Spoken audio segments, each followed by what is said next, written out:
हमारे वीडियो मसीहों के लिए, बाइबल सिखाने के लिए और उन लोगों के लिए बनाए जाते हैं जो सच्चे परमेश्वर को ढूंढ रहे हैं। किसी अन्य धर्म की आलोचना करना या उसके अनुयायियों का अपमान करना हमारा उद्देश्य बिल्कुल नहीं है। लेकिन कई क्षेत्रों में बाइबल की शिक्षाएं अन्य धर्मों के साथ मेल नहीं खाती। इसलिए अगर किसी को बाइबल की इन शिक्षाओं से ठेस पहुंचती हो तो कृपया हमारे वीडियो को न देखें। धन्यवाद। वचन निकालेंगे। यहाँ पर आंसर वचन पढ़ो। हम निकालेंगे रेवलेशन चैप्टर 12, प्रकटीकरण अध्याय 12, प्रकाशित वाक्य अध्याय 12, प्रकटीकरण अध्याय 12 और उसका 1 से 6 तक, 1 से 6 पर्यंत। रेवलेशन चैप्टर 12, प्रकटीकरण अध्याय 12 उसका 1 to 6, 1 से 6।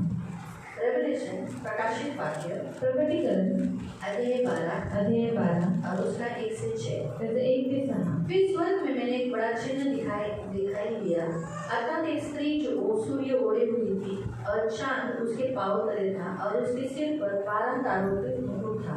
वो गर्भवती हुई चिल्लाती थी क्योंकि प्रसव की पीड़ा में थी। एक और चिन्ह स्वर्ग में दिखाई दिया, देखो एक बड़ा लाल अजगर था जिसके 7 सिर और 10 सींग थे और उसके सिरों पर 7 राजमुकुट थे। उसकी पूंछ ने आकाश के तारों की 1/3 को खींचकर पृथ्वी पर डाल दिया। वह अजगर उस स्त्री के सामने जो जच्चत थी खड़ा हुआ कि जो वो बच्चा जने तो उस बच्चे को निगल जाए। वो बेटा जनी तो लोहे का दंड लिए हुए सब जातियों पर राज करने पर था। वह बच्चा एकाएक परमेश्वर के पास उसके सिंहासन के पास उठकर पहुंचा दिया गया और वह स्त्री उस जंगल को भाग गई जहां परमेश्वर की ओर से उसके लिए जगह तैयार की गई थी। वहां वह 1260 दिन तक पाली जाए। मग आकाशामध्ये भावी काळात जोडून येणाऱ्या घटना चित्रित करणारा एक अलौकिक देखावा मला दिसला। मी एक स्त्री पाहिली, ती सूर्य पांघरलेली होती, तिच्या पायाखाली चंद्र होता, तिच्या डोक्यावर 12 ताऱ्यांचा मुकुट होता। ती गर्भवती होती आणि प्रसूतीची वाट पाहत प्रसूती वेदनांनी ओरडत होती। तो एकाएकी एक प्रचंड अग्निवर्णन अजगर दृश्यमान झाला। त्याला 7 डोकी आणि 10 शिंगे होती। त्याच्या डोक्यावर 7 मुकुट होते। त्याने आपल्या शेपटाने 1/3 सारे ओढून घेतले आणि त्यांना पृथ्वीवर खाली लोटून दिले। मग तो अजगर त्या स्त्रीचे मूल जन्मल्याबरोबर ते खाऊन टाकावे या उद्देशाने तिच्यासमोर जाऊन उभा राहिला। त्या स्त्रीने एका अशा मुलाला जन्म दिला की तो सर्व राष्ट्रांवर लोहदंडाने राज्य करणारा होता। त्या मुलाला देवापुढे व राजसनापुढे उचलून नेण्यात आले। ती स्त्री अरण्यात पळून गेली। तिथे 1260 दिवस पोषण करता देवाने तिच्यासाठी एक जागा तयार करून ठेवली होती। या आपण डोळे बंद करू, आपण प्रार्थना करू। आप आंखों को बंद करेंगे और प्रार्थना करें। पवित्र करुणामय देवी पिता प्रभु यीशु के नाम से प्रभु मैं आपके सामने आती हूँ। वचन की सेवा को आपके हाथ में देती हूँ। आपका वचन क्या ही सुंदर, क्या ही पवित्र, क्या ही शुद्ध है। इसलिए वचन हम ध्यान से सुनने के लिए और जो हम सुनते वही पालन करने के लिए मदद करना। प्रभु हम सबको प्रभु वचन ध्यान से समझने के लिए आप कृपा प्रदान करना। ये हमारी खास विनती है प्रभु। हम सबको प्रभु यीशु के लोगों से कवर करके दया रखना, वचन का अर्थ समझने के लिए आप कृपा प्रदान करना। ये हमारी विनती, हमारी प्रार्थना, सब कुछ आपके हाथ में है प्रभु यीशु के नाम से, आमीन। Praise the Lord, hallelujah, hallelujah. ये प्रकाशित वाक्य हमारे मसीहों के लिए दिया गया ऐसा पुस्तक है जो बाइबल का सबसे लास्ट पुस्तक है। आणि हे प्रकाशित वाक्य आपल्या ख्रिस्ती लोकांसाठी दिलेले पुस्तक आहे जे सर्व शेवटचं आहे। हाँ, अगर आप इसका सबसे पहले का अध्याय निकालोगे, जर इथं सर्वात पहिले अध्याय जर तुम्ही काढलं तो वहाँ स्पष्ट रीति से हमारे लिए बताया गया है कि ये भविष्यवाणी का पुस्तक है। आणि इथे स्पष्टपणे सांगण्यात आले की ते आपल्यासाठी भविष्यवाणीचं पुस्तक आहे। ये हमारे लिए भविष्यवाणी है हम मसीहों के लिए जिन्होंने यीशु मसीह को उद्धारकर्ता ग्रहण किया है। आणि ज्या लोकांनी येशू ख्रिस्ताला आपलं तारणकर्ता म्हणून स्वीकार केले त्यांच्यासाठी भविष्यवाणीचं पुस्तक आहे। ये पुस्तक यूहन्ना ने, जो यीशु का सबसे प्रिय शिष्य, जो आखिरकार में सबसे लास्ट शिष्य बचा हुआ था, उसके पहले जितने 11 शिष्य थे वो सब मारे गए थे। आणि हा जो यूहन्ना होता तो देवाचा सर्वात लास्ट शिष्य होता। त्याच्या पहिले जे 11 शिष्य होते ते मारले गेले होते। यीशु को 12 प्रेरित थे। येशूला 12 शिष्य होते। 12 शिष्य 12 प्रेरित।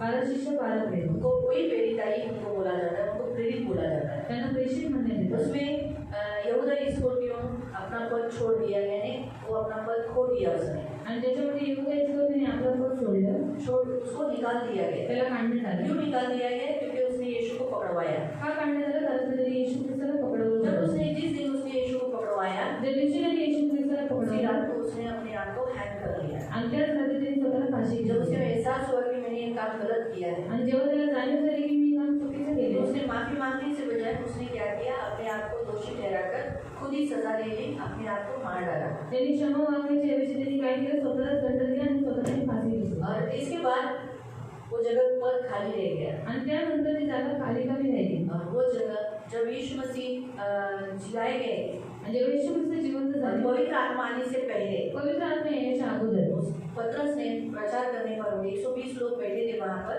आणि तिथे 120 लोक बसले होते. जिस माड़ी पे जहाँ पर यीशु मसीह ने दाखरस दिया था, अपने शिष्यों के साथ मेज दिया था, वहीं पर वो लोग उसी रूम में बैठे थे। आणि ज्या माडीवरती येशू ख्रिस्ताने द्राक्षारस वाटलं होतं, प्रभुभोजन घेतलं होतं, त्याच ठिकाणी ते लोक बसले होते. और वहाँ पर उस समय पतरस ने कहा कि जो जगह यहूदा छोड़ के चला गया है, उसको निकाल दिया गया है, वो पद खाली नहीं रहना चाहिए, उसकी जगह पर मत्तियाह को चुना गया। आणि त्यावेळेस पेत्राने प्रचार केला की जी जागा यहूदाला सोडून गेलेली आहे, जी जागा रिकामी झालेली आहे, ती रिकामी नाही राहिली पाहिजे, म्हणून त्या ठिकाणी त्याने मत्तियाहला निवडलं. उसके बाद पवित्र आत्मा आया। नंतर पवित्र आत्मा आला. 12 पेरिताई जैसे कंप्लीट संख्या हो गई, पेरिताई के बाद परमेश्वर का आत्मा उतरा। आणि जशी 12 प्रतिशतांची संख्या पूर्ण झाली तेव्हा पवित्र आत्मा उतरला. 50वां दिन हुआ था यीशु मसीह को जिलाया जाने का, आणि 50वा दिवस झाला होता येशू ख्रिस्ताला जिवंत झाला. और फिर उस 50वें दिन में पवित्र आत्मा आया, कलीसिया बनाई गई, आणि त्या दिवशी 50व्या दिवशी पवित्र आत्मा आला आणि मंडळी बनवण्यात आली. और उस कलीसिया बनाने के बाद सारे पेरिताई अलग अलग जगह पर डिवाइड हुए, क्योंकि सताव आया।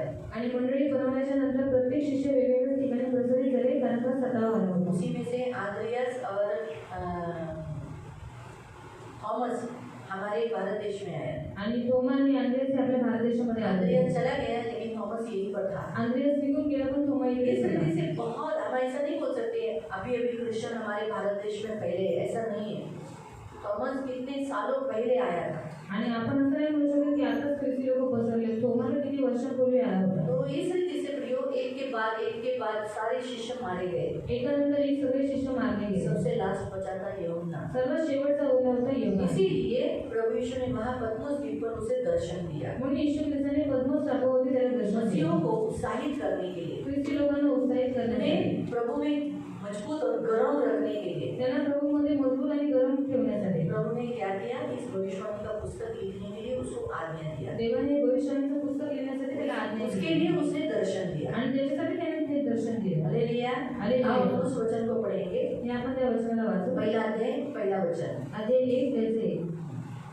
देवाने येशू ख्रिस्ताला दिलेले हे प्रकटीकरण आहे. देवाने, यहाँ पर क्या लिखा है? यीशु मसीह ने परमेश्वर को जॉन को दिया हुआ ये रेवलेशन, यानी प्रकाशित, यानी जो अंधकार में जो कुछ बातों को छुपा हुआ है उस पर प्रकाश डालकर दिखाया गया। जो बातें गुप्त है, जी गोष्ट गुप्त आगे आहे, क्या होने वाला है मालूम नहीं है, पुढे काय होणार आहे माहित नाही, उसके ऊपर प्रकाश डाला, त्याच्यावरती प्रकाश टाकला. इसलिए दिखाई दे रहा है। म्हणून दिसण्यात येते. मालूम, जब कुछ बातें दिखती नहीं है, जेव्हा काही गोष्टी लाइट लगाते हैं हम लोग, लाईट लावतो क्या आपण, हो जाता है? तेव्हा काय होतं? प्रकाश के कारण सब दिखता है। प्रकाशामुळे सगळं काही वैसे ही परमेश्वर ने, यीशु मसीह ने क्या किया? जॉन के ऊपर प्रकाश डाल दिया, तसंच प्रभू येशू ख्रिस्ताने काय केलं? योहनावरती प्रकाश और टाकला. उस प्रकाश के कारण उसने क्या किया? ये बातें देखी। आणि त्या प्रकाशामुळे त्यांनी या सगळ्या गोष्टी बघितल्या. लवकरच ज्या गोष्टी घडून आल्या पाहिजेत, जो अभी जल्दी होने वाला है, क्या बोला है? अभी जल्दी होने वाला है। अभी हम लोग भी अंतिम काल में जी रहे हैं, ये हमारे लिए भी ये चेतावनी है, अभी जल्दी से कुछ बातें होने वाली है। आणि आपण पण अंतिम काळामध्ये जातोय. आपल्यासाठी पण हे चेतावणी आहे की आता लवकरच काही होणार आहे. मालूम हुआ? तो अभी जल्दी होने वाला है, और त्या गोष्टी ख्रिस्ताने आपल्या सेवकांना दाखवाव्यात म्हणून देवाने त्याला हे प्रकटीकरण दिले. हम इसके बारे में देखकर क्या हो जाए? जागरूक हो जाए, इसलिए प्रभु ने ये बातें दिखाई है। येशू ख्रिस्ताने आपला सेवक योहान याच्याकडे आपला दूत पाठवून त्याला हे प्रकट केले. उसने यूहन्ना को बताया है।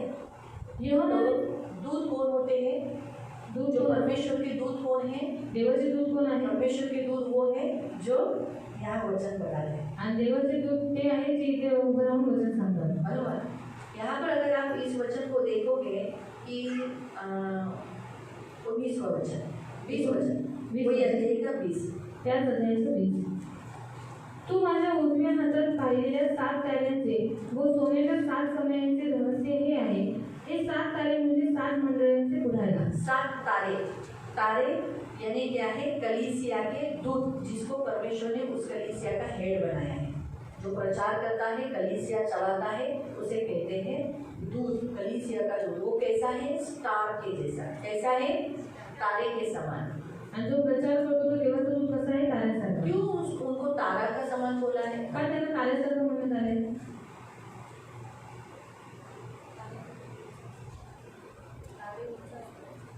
और तारा ऊंचा रहता है, वो तारा प्रकाशित रहते हैं. और 2 बार बोली, अब तुम नहीं बोलो, 2 बोल अभी आप लोग को.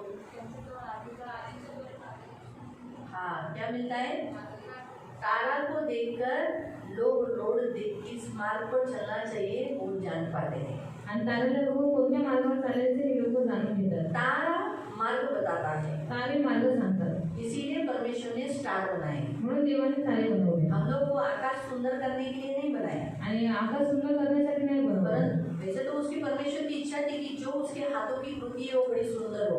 आणि देवाची इच्छा होती की त्यांनी जे काही निर्माण केले त्याच्या हाताची कृती लेकिन सुंदर उन असावी. तारों को बनाने का अर्थ, सबसे बड़ा अर्थ ये है कि उन तारों के द्वारा वो इंसानों को मार्ग दिखाना चाहता है. आणि ताऱ्यांना बनवण्याचा सर्वात मोठा उद्देश त्याचा हा आहे की ताऱ्याच्या द्वारे त्याला मार्ग दाखवायचा इसीलिए आहे. प्रियो, परमेश्वर के वचन के अनुसार जो परमेश्वर ने यहाँ दूत रखे हैं वो भी आपको परमेश्वर का मार्ग दिखाते हैं. आणि देवाच्या वचनानुसार देवाने जे जे दूत ठेवले ते पण काय करतात? तुम्हाला देवाचा मार्ग दाखवतात. आपको समझा? इसलिए कलीसिया के जो दूत हैं वो कौन है? वो मार्गदर्शक है, वो तारे के समान है. आणि मंडळीचे दूत कोण आहे? ते ताऱ्यासारखे, ते मार्गदर्शन और करतात. परमेश्वर के सामने जो 7 दीवट है वो कलीसिया है. आणि देवाच्या समोर ज्या 7 समय आहेत त्या मंडळी आहेत. इसलिए जो यहाँ पर यूहन्ना को जो दूत की नाई बोला है वो ऐसा ही नहीं बोला है, इसलिए बोला ताकि सचमुच यूहन्ना कलीसिया का दूत है, यानी परमेश्वर का और से मैसेज भेजने वाला, मार्ग दिखाने वाला, परमेश्वर के पास लेके जाने वाला, इसलिए उसको परमेश्वर का दूत बोला गया. आणि देवाचा दूत त्याला यासाठी म्हणण्यात आलं कारण का तो खरंच मार्गदर्शन करणारा असा एक पुढारी होता. तीसरा, या देवसंकल्पाचे शब्द जो वाचतो, हाँ, इस यूहन्ना के द्वारा लिखा हुआ ये जो पुस्तक जो भी पढ़ता है, आणि जे लोक ते शब्द ऐकतात, यानी आप लोग आज इसको सुन रहे हो या घर में जब कोई पढ़ रहा है तो आप सुनते हो व त्यांचे मनापासून पालन करतात और इसमें जो लिखा है वही आप मानते हो, तो ते धन्य होत. वो धन्य है. जो इस पर बिलीव नहीं करता, इसको मानता नहीं, इसे पढ़ता नहीं, वो धन्य नहीं है. हम इस अंतिम दिन के लोग हैं, हम मसीह लोग हैं, हमें इस पुस्तक को पढ़ना ही है. आणि आपण अंतिम काळामध्ये जगत म्हणून आपल्याला हे पुस्तक वाचायचं अगर आहे. हम मसीह कहते हैं अपने आप को आपण स्वतःला ख्रिस्ती और म्हणतो हम रेवलेशन नहीं पढ़ा है, आणि आपण प्रकटीकरण वाचलं नाही. हमने प्रकाशित वाक्य अध्याय पढ़ा नहीं, तो हम मसीह हैं. आपण जर प्रकटीकरण वाचलं नाही तर आपण ख्रिस्ती हम नाही. मसीह हैं, आपण ख्रिस्ती आहोत. हम ये बाइबल पढ़ना जरूरी है. आपण हे बायबल वाचणं गरजेचं आहे. अगर अपने आप को मसीह कहते, क्रिश्चियन बोलते हैं, तो बाइबल पढ़ना है. जर स्वतःला ख्रिस्ती म्हणतो तर आपल्याला हे बायबल वाचायचं बहुत आहे. जरूरी है ये बाइबल पढ़ना. खूप महत्त्वाचं आहे बायबल इसलिए वाचायचं. हम बाइबल पढ़ना है. म्हणून बायबल वाचायचं. क्यों हम बाइबल हाथ में लेना है? का हातात क्यों बायबल बाइबल को अपने साथ लाना है? का सोबत बायबल आणायचं आहे? बाइबल हमें मार्गदर्शन करती है. बायबल आपल्याला मार्गदर्शन ये करते. बाइबल परमेश्वर की आत्मा की प्रेरणा से रचा है. आणि हे बायबल देवाच्या आत्म्याच्या प्रेरणेने इसी रचलेलं कारण आहे. से परमेश्वर की आत्मा की प्रेरणा से रचा होने के कारण बाइबल हमेशा हमारे पास होना चाहिए, हम इसे पढ़ना चाहिए. आणि देवाच्या आत्म्याच्या प्रेरणेने रचण्यात आल्यामुळे आपल्याला हे सोबत ठेवलं पाहिजे आणि त्याला घेऊन आलं पाहिजे, त्याला वाचलं पाहिजे. बाइबल लिखा है याजकों के पास ये पुस्तक रहती थी. बायबलमध्ये दिले की याजकांकडे हे पुस्तक असायचे. याजक लोग बाइबल पढ़ते और रखते थे, परमेश्वर का नियम शास्त्र रखते थे. आणि याजक लोक देवाचा नियमशास्त्र स्वतःजवळ आप ठेवायचे. सब लोग कौन हो? तुम्ही सगळे कोण आहात? हाँ? याजक है. कौन है? क्रिश्चियन है तो बाइबल पढ़ना है. याजक है, आप याजकों का समाज है ना. 1 पीटर चैप्टर 2 वर्स 9 में क्या लिखा है? हम सब पवित्र याजकों का समाज है. आपण पवित्र याजकांचा समाज आहोत. इसी अध्याय में रेवलेशन चैप्टर 1 में अगर आप पढ़ोगे तो वहाँ स्पष्ट रीति से लिखा है कि हम क्या है? हम याजक है. 6 वचन पढ़. 6 वचन 1:6. 1:6. येशूचा पिता जो देव याचे तुम्ही आम्ही याजक आहावे. हाँ, याजक है ना, ऐसा ही लिखा है ना, याजक. तो हम सब याजक हैं. तो बाइबल के अनुसार हमें स्पष्ट रीति से बताया गया है याजकों के पास क्या होना चाहिए, ये पुस्तक होना चाहिए आणि याजकाकडे हे पुस्तक असलं पाहिजे हर समय। प्रत्येक आप समय. जिधर भी जाते हो उधर आपको ये पुस्तक लेके जाना है, आणि जिथे कुठे तुम्ही जाता तुम्हाला हे पुस्तक घेऊन जायचं. मोबाइल नहीं। मोबाईल आप नाही. बोलोगे मेरे पास तो मोबाइल है, मोबाइल में मैं बाइबल लेके चलता हूँ, किधर भी पढ़ सकता हूँ। नहीं नहीं, यही पुस्तक बोला है, मोबाइल नहीं बोला है। आणि मोबाईल नाही सांगितलं, हे पुस्तकच सांगितलं. ये बाइबल है, हे बायबल आहे. वो देखो उधर मोबाइल है, आणि तो बघा तिकडे मोबाईल आहे. इसको मैं बाइबल नहीं बोल सकती। त्याला मी बायबल नाही म्हणू शकत. बोल सकती हूँ बोलू शकते. अगर मैं इसमें बाइबल पढ़ती भी होगी आणि त्याच्यामध्ये जर मी बायबल वाचत जरी असेल तो क्या होगा, आप लोग को लगेगा मैं बाइबल पढ़ रही हूँ? तुम्हाला वाटेल का मी बायबल वाचते? नहीं ना, क्योंकि मैंने थोड़ा समय पहले वहाँ खोला ना, कारण थोड्या वेळ उसमें बाइबल है मेरा, त्याच्यामध्ये बायबल आहे तो माझं. मैंने खोला तो मुझे अंदर से पवित्र आत्मा बोला दुसऱ्या लोकांनी कोणी तुला बघितलं तू इधर मोबाइल बघते, इधर कोई तुझे देखा तू मोबाइल खोली है, लोग क्या सोचेंगे दीदी मोबाइल चलाती है ना प्रेयर में। आणि जर तो तुला कोणी बघितले ते मोबाईल उघडतात तर लोक काय म्हणते की तिथे प्रेयरमध्ये मोबाईल चालू करतात. इसलिए बंद कर, मैं तुझे वचन देता हूँ, तू ढूंढ रही है ना, मैं तुझे देता हूँ। आणि तू शोधतेस ना, मी तुला वचन देतो. तभी मुझे वो वचन मिला, आणि तेव्हा मला हे वचन मिळते. लेकिन मोबाइल इस्तेमाल करने को मना की। पण मोबाईल इथे वापरण्यासाठी मनाई केली. परमेश्वर की आत्मा ने किसमें से ढूंढने को कहा? देवाच्या आत्म्याने कशामध्ये शोधायला सांगितलं? इसको हम बाइबल बोलेंगे, याला आपण बायबल म्हणतो, लेकिन मोबाइल को नहीं बोलेंगे। पण मोबाईलला नाही म्हणतात. मोबाइल में बहुत सारी भाषाओं में है, मोबाईलमध्ये खूप साऱ्या भाषा आहेत, लेकिन ये बाइबल है, पण हे बायबल हमें आहे. इसे ही पढ़ना है। आपल्याला ह्यालाच अभी वाचायचं. आप लोग राजा, तुम्ही राजे आहात. बाइबल में लिखा है कि हम सब क्या है, राजा है। परमेश्वर ने हमें राजा के जैसा चुना है। देवाने राजासारखं आपल्याला निवडलंय. राजा को भी एक आज्ञा दी गई है, राजाला ते आज्ञा देण्यात आली. पढ़ेंगे, व्यवस्था विवरण निकालेंगे, डिटोरनॉमी निकालेंगे। अनुवाद अध्याय काढू.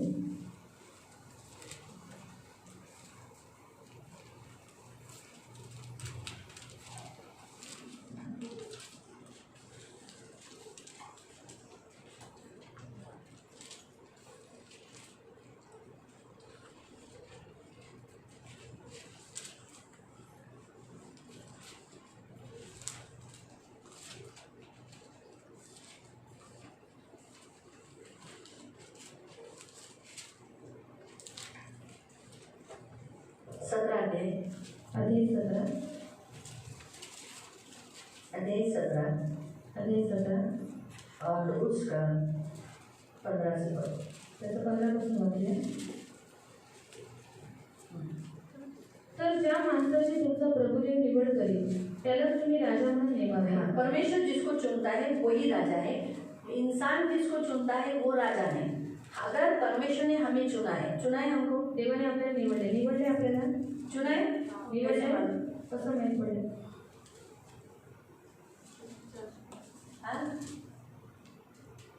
प्रश्न नहीं पूछा, आपको उत्तर देना चाहिए। आणि तुम्हाला उत्तर दिलं पाहिजे. प्रश्न मी विचारलाय.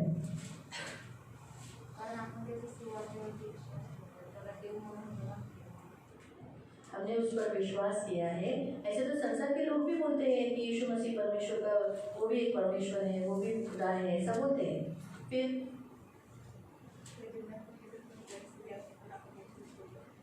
अभी तक हमने कोई कुछ भी परिस्थिति है हमने नहीं छोड़ा। और हमारे पास प्रूफ क्या है कि परमेश्वर ने हमें चुना है? देखो आप लोग कितना जुने हैं और कितना कैसे उत्तर आपके आते हैं। सुनना है ना, वचन सुनने से काफी नहीं होता, कैसे सुनते हो ये इम्पोर्टेंट है। आणि वचन कसे ऐकता हे महत्त्वाचं. आप वचन कैसे सुनते हो वचन तुम्ही कसं ऐकता वो इम्पोर्टेंट है। बाइबल का वचन हमें बताता है कि यीशु मसीह ने कहा मैंने तुम्हें चुना है, आणि बायबल आपल्याला सांगतं की मी तुम्हाला निवडलेलं आहे. तुमने मुझे नहीं चुना। तुम्ही मला नाही निवडलं. बाइबल बताती है हमें, आणि बायबल सांगतं आपल्याला. वचन है ऐसा। वचन आहे असं. जॉन चैप्टर 15 में యోహాను अध्याय 15 मध्ये मैंने तुम्हें चुना है, तुमने मुझे नहीं चुना। मी तुम्हाला निवडले, तुम्ही मला नाही हमें बस निवडलं. मालूम है कि प्रभु ने हमको चुना है। म्हणून आपल्याला माहिती की देवाने आपल्याला निवडलं. वचन है ना उसका, वचन आहे ना त्याचं. मालूम है? तो चुना हुआ क्या लाता है? आगे फल लाता है। आणि निवडलेलं काय करतो? पुढे जाऊन फळ आणतो. जो फल लाता है वो चुना हुआ है। जो फळ ऐसा असं लिखा है निवडलेलं. जॉन चैप्टर 15 में आप पढ़ना वहाँ है। मैंने तुम्हें चुना है, तुमने मुझे नहीं चुना। मैंने तुम्हें इसलिए चुना ताकि तुम फल लाओ, और वो भी कितना फल लाओ? बहुत फल लाओ। आणि मी तुम्हाला निवडले, तुम्ही मला नाही निवडले. मी तुम्हाला यासाठी निवडले की तुम्ही खूप सारे फळ आणावे. इसलिए चुने हुए लोग है ना फलों से दिखते हैं. निवडलेले लोक फळांनी दिसतात बहुत सारे झाड़ होते हैं, आणि खूप सारे झाड असतात. लेकिन फलों से मालूम पड़ता है ये आम का झाड़ है, ये चीकू का झाड़ है, ये इसका झाड़ है. आणि फळांनी माहित पडते की हे आंब्याचं झाड आहे, हे चिकूचं झाड आहे. सच है, फल बताते हैं. फळं तो सांगतात. वैसे ही हम परमेश्वर ने हमको चुना है, इसलिए हमारे अंदर मसीह के फल आएंगे. आणि जर देवाने आपल्याला निवडले तर आपल्यामध्ये ख्रिस्ताची फळं येतील. तो प्रभु को यहाँ लिखा है हमको राजा होने के लिए परमेश्वर ने चुना है. आपल्याला 16 वचन. राजाने स्वतःसाठी घोड्यांचा मोठा संग्रह करू नये. हाँ, यानी वो इतना घोड़ा क्यों नहीं इतना संभाल पाले, क्योंकि उसको फिर परमेश्वर पर भरोसा कम हो जाएगा, घोड़े पर ज्यादा भरोसा हो जाएगा. त्याचप्रमाणे त्याने आपली माणसे इजिप्त देशात पाठवून आपल्यासाठी तिथे घोड्यांची पैदास करू नये. हाँ, यानी वो इजिप्ट में, यानी वो संसार में ज्यादा नहीं बैठे, संसार की वस्तुओं का सहारा नहीं ले, संसारिक नहीं बने, संसार के लोग जैसे करते हैं वैसे वो न करें. नहीं तो ऐसा न हो कि वो वापस मिस्र में जाएगा, यानी इजिप्शियंस बनेगा, यानी वापस संसारिक होगा. इसलिए हमको प्रभु ने चुना है, तो हम चुने हुए होने के कारण मसीह के जैसा ही रहना है, संसारिक लोगों के जैसा नहीं. उनमें और हमें फर्क होना चाहिए, मालूम है. तो हम ज्यादा ध्यान संसार की वस्तुओं पर नहीं, परमेश्वर पर लगाना है. और तुम्ही या मार्गाने परत जाऊ नये असे देवाने तुम्हाला सांगितले आहे. हाँ, वापस हम जिस संसार से आए, वापस हम संसार में नहीं जाना, ये प्रभु की इच्छा है. अभी मैं इतने साल से यीशु में हूँ, वापस अगर पीछे हट गई तो प्रभु की इच्छा है कि मैं पीछे हटूँ. हाँ, इसीलिए मुझे संसार के लोगों में उठना बैठना कम करने को, मना करने को बोला. इसका मतलब ऐसा नहीं कि मैं लोगों के साथ नहीं बैठ सकती, बोल नहीं सकती, बैठ सकती, बोल सकती, लेकिन लिमिट. उनके जैसा नहीं होना, वैसा प्रभु का कहना है. तो मुझे भी ऐसा लगेगा, अरे मैं शादी में नहीं जा सकी, अरे मैं उनके उस जैसा कर नहीं पाई, अरे वो लोग कितना अच्छा होली खेल रहे, मैं खेल नहीं पाई. ऐसा दुख नहीं होना चाहिए. उनके जैसे उनमें बैठेंगे तो उनके जैसा करने की इच्छा आएगी ना, बराबर है. वो लोग हमारे सामने ऐसे करेंगे, हम लोग को भी ऐसा लगेगा. बोलेंगे शादी में गए और शैतान का गाना लगाया और नाचने को लिया, वो लोग नाचते हुए देखने के कारण नाचने को आएगी इच्छा. तो इसीलिए यहाँ लिखा है वापस नहीं लौटना है. फिर तुमच्या राजाने अनेक स्त्रिया करू नये. यहाँ इसका मतलब है व्यभिचार नहीं करें. हम लोग व्यभिचार से दूर रहना चाहिए. आपण व्यभिचारापासून दूर राहिलं पाहिजे. फिर कारण तसे केल्यास त्याचे लक्ष देवापासून दूर जाईल. हाँ, व्यभिचार करने वाला परमेश्वर से दूर हो जाता है और उसका ध्यान संसार में जिस व्यक्ति से जिसमें है उसमें. तो व्यभिचार दो प्रकार है. एक अपने जो भी लाइफ पार्टनर है उसको छोड़कर कहीं और दूसरे पराये व्यक्ति के साथ रिलेशन रखना व्यभिचार है. दूसरा व्यभिचार है परमेश्वर से भी बढ़कर किसी और को ज्यादा प्यार करना व्यभिचार है. यानी काम को, पैसे को प्रथम स्थान देना, तो वो व्यभिचार है. ठीक है, आगे. त्याने आपल्यासाठी सोने व रुपये यांचा मोठा संग्रह करू नये. हाँ, इसका मतलब है वो क्यों, क्योंकि फिर वो अहंकारी हो जाएगा ना. ज्यादा पैसा मिला, ज्यादा. देखो प्रभु की इच्छा है हम सब अमीर हो. देवाची इच्छा की आपण सगळे श्रीमंत. राजा लोग के पास पैसा होना ही चाहिए. राजांकडे पैसे असलेच पाहिजे. राजा लोग पैसा नहीं रखेंगे तो राजा बोल सकते हैं क्या? आणि राजांकडे जर पैसे नसतील तर त्यांना राजा म्हणता येईल. लेकिन पैसा आने के बाद हम अहंकार नहीं करें, परमेश्वर को भूले नहीं. पैसे आल्याच्यानंतर आपण अहंकार करू नये आणि देवाला विसरू नये. ये परमेश्वर का मुख्य उद्देश्य. हा देवाचा मुख्य अभी उद्देश आहे. हमारे पास पैसा आने के बाद हम क्या कर जाते हैं. अभी मैंने तो अक्सर यही देखा है सियोन चर्च में. अभी हम सब सियोन चर्च में आए हुए लोग सब गरीबी में से आए. यहाँ कोई जन्म से अमीर यहाँ कोई भी नहीं आया. आणि जेव्हा आपण येशू ख्रिस्तामध्ये आलो सगळेजण जे ख्रिस्ती आहेत ते सगळे गरिबीपासून आले, जे जन्मापासून श्रीमंत म्हणून नाही. अभी जो आप लोग सब लोग प्रभु की दया से हो, आता तुम्ही जे काही देवाच्या दयेने सब आहात परमेश्वर ने बढ़ाया ना इतना तक. सगळं तुम्हाला देवाने आतापर्यंत वाढले. लेकिन जैसे जैसे धन मनुष्य के हाथ में आने लगा, पण जसं जसं धन माणसाच्या हातामध्ये येऊ लागलं, घर अच्छा बनने लगा, घर चांगलं काम बनलं, अच्छा चलने लगा, काम चांगलं चालू तो क्या लागलं. हो जाता है, मग काय होतं, परमेश्वर से दूर हो जाते हैं. देवापासून दूर होऊन जातात. हर शब्द नहीं, प्रत्येक घर में शब्दात प्रार्थना नहीं, घरात प्रार्थना नाही. हाँ, जैसा लाइफ मसीह लाइफ जीना चाहिए वैसा जीते नहीं. जसं ख्रिस्ती जीवन जगलं पाहिजे तसं जगत नाही. इसीलिए परमेश्वर कहता है राजा लोगों के पास इतना पैसा नहीं होना चाहिए कि वो एकदम कामों में busy busy busy busy busy, संसार में बिजी, कि उसके पास प्रभु के पास टाइम नहीं है. म्हणून देव म्हणाला की राजाकडे एवढं धनसंपत्ती नाही असलं पाहिजे की ते लोक कामामध्ये busy पहला राहून परमेश्वर, राजाओं के राजाच्या जीवन में पहला परमेश्वर. जीवनामध्ये पहिला देव. आगे. जेव्हा तो आपल्या राजाचं नाव बसेल हाँ, जब जब आप इस संसार में जी रहे हो एक राजा के जैसा, तेव्हा त्याने लेवी याजकांच्या जवळ असणाऱ्या याजकों के पास, पहले ये जो पुस्तक किसके पास थी, सिर्फ याजकों के पास, यानी हमारे पास. सिर्फ पहले जो याजक थे हारून मूसा हारून आणि मोशे जे याजक होते, एलियाजर थे, उन्हीं के पास ये पुस्तक रहती आणि थी। त्यांच्याकडे चर्च में आने वाले, भवन में आने वाले लोगों के पास नहीं होती थी। आणि मंडळीमध्ये येणाऱ्या प्रत्येकाकडे पुस्तक नसायचं। वहाँ लिखा है राजा लोगों ने क्या करना चाहिए, इस पुस्तक को याजकों से लेना है। नियम शास्त्र वगैरे सर्व नियम व आज्ञा स्वतः लिहून काढाव्या। स्वतः लिखना है, खुद के हाथ से लिखना है। क्या? ये बाइबल आपको लिखना पड़ा, तुम्हाला लिहावं लागलं? लिखना पड़ा क्या बाइबल? लिहावं लागलं का? आज रेडीमेड मिला ना, आज रेडीमेड मैंने मिळते। भी नहीं लिखा है, मैं भी क्यों झूठ बोलूं, मैंने थोड़ी बाइबल लिखा है, मुझे भी रेडीमेड ही मिला। आणि मला पण तयारच बायबल भेटलं। तो आज ये रेडीमेड बाइबल मिला तो कितना कीमत करना चाहिए। माझं आपल्याला तयार बायबल भेटले तर आपल्याला किती पहले काल में पहिल्या काळात लोग ये बाइबल को याजकों से लेकर हाथ से लिखते थे। लोक याजकांकडून हे बायबल घेऊन स्वतःच्या हाताने जब लिहायचे। यीशु मसीह के प्रेरिताइयों के द्वारा पवित्र आत्मा से कलीसिया बनाई तब बाइबल नहीं था। आणि जेव्हा पवित्र आत्म्याने मंडळी बनवली तेव्हा बायबल नव्हतं। लोग क्या करते थे, पास्टर जो बताता था वो लिखते थे। लोक काय करायचे, पास्टर जे सांगायचे ते लिहायचे, लिखते थे, लिहून घ्यायचे, लिख के फिर वो लोग वो सीखते थे, लिखकर। लिहून ती लोक शिकायचे। इसलिए वहाँ लिखा है राजाओं ने क्या करना चाहिए, बाइबल वो जो पुस्तक लिखना है। म्हणून तिकडे लिहिले की राजाने ते पुस्तक लिहायचं आहे। आपको समझा?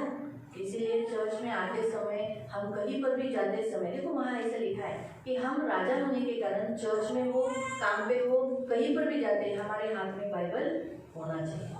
आपण कुठेही जातो, कामावर जातो, कुठेही जातो तेव्हा आपल्या हातामध्ये बायबल पहले असायचं। काल में इतना बड़ा बाइबल था, आणि पहिल्या काळात एवढं मोठं बायबल असायचं, उससे थोड़ा छोटा हो गया, त्याच्यामधून छोटं झालं, इतना छोटा हो गया, नंतर छोटं झालं, इतना हो गया, एवढं झालं, अब तो इतना भी मिलता है। आता तर एवढंसं पण भेटतं।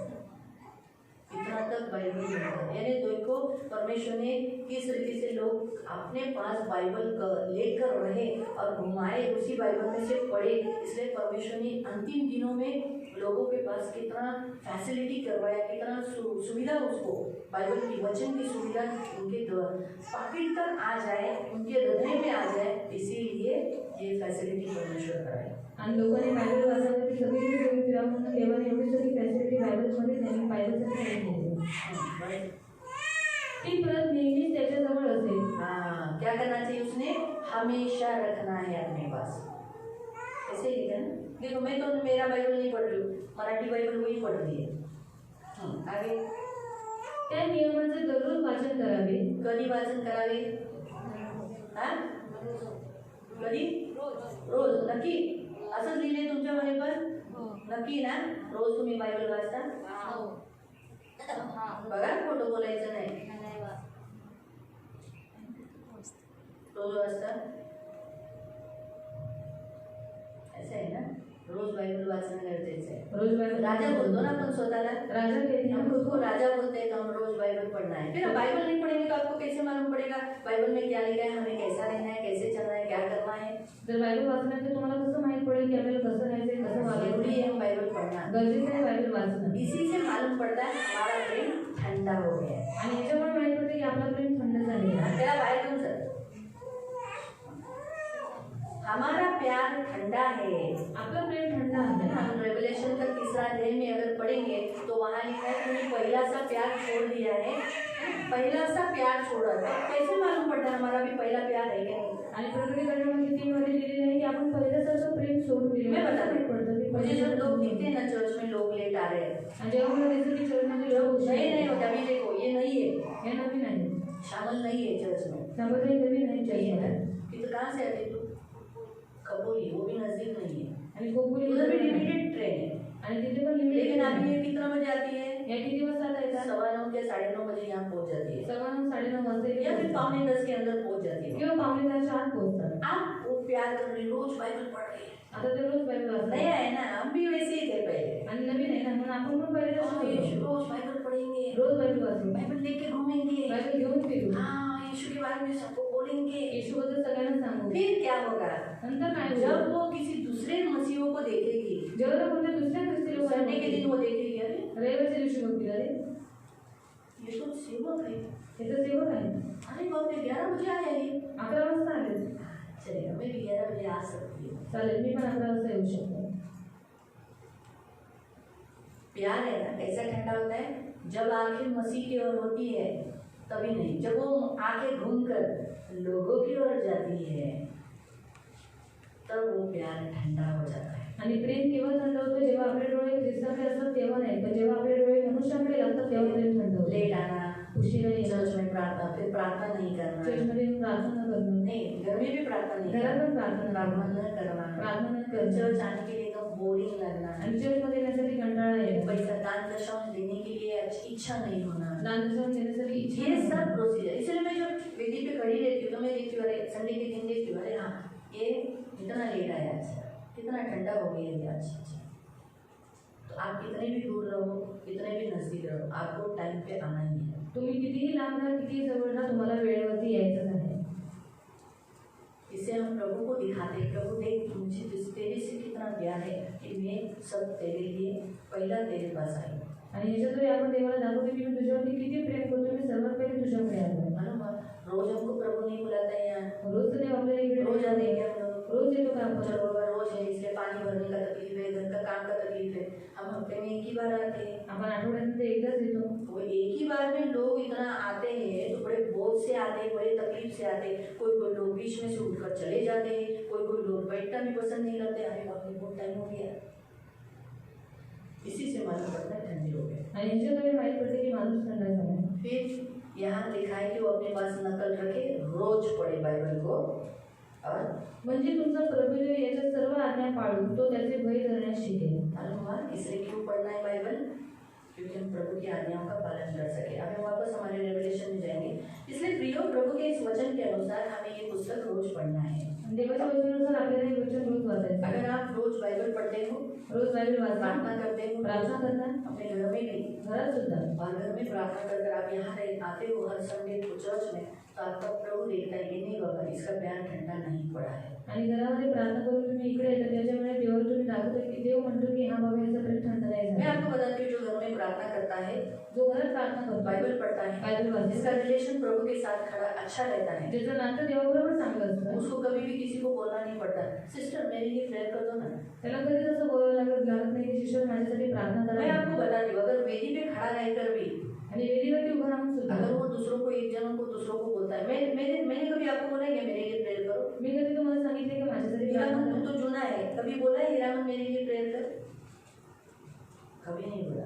क्यों? मैं मुझे जो चाहिए मैं प्रभु से खुद बोलती हूँ। कारण मला जे पाहिजे मी ते सरळ देवाकडे मागते. मुझे मालूम है, मला माहिती आहे हमारा इसी से विश्वास दिखता है। आणि याच्याद्वारे आपला विश्वास मैं दिसतो. दूसरे चर्च के पास्टर को भी नहीं बोलती कि पास्टर मेरे घर में ये समस्या है, प्रेयर करो। आणि दुसऱ्या चर्चमध्ये पास्टरांना पण मी सांगत नाही की माझ्या घरामध्ये अशी परिस्थिती आहे, प्रार्थना करा, देव ऐकतो. मुझे मालूम है उस पास्टर से भी बड़ा है मेरा प्रभु, मैं जो बोलूंगी प्रभु सुनेगा। आणि मला माहिती आहे त्या पास्टरांपेक्षाही मोठा आहे देव, आणि मी जे देवाकडे मागते देव मला थोड़ा देईल. इंतजार करना पड़ेगा। थोडी वाट पाहावी लागेल. तू खाल्ल्यावर रूप येत नाही, लवकर तर थोडा वाट बघावी लागते, तर प्रार्थनेचं उत्तर भेटेपर्यंत वाट बघायची। अगदी खालीवर करून झोप नहीं आता, इससे थोड़ा देर तक राह देखना पड़ेगा.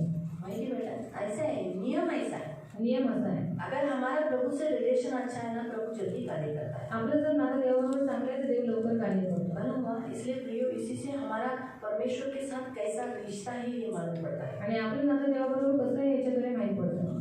पढ़ेंगे तभी हम हमारे वचन में जाएंगे तो आपको मालूम पड़ेगा प्रकाशित वाक्य अध्याय हम मसीहों को पढ़ना कितना इम्पोर्टेंट है।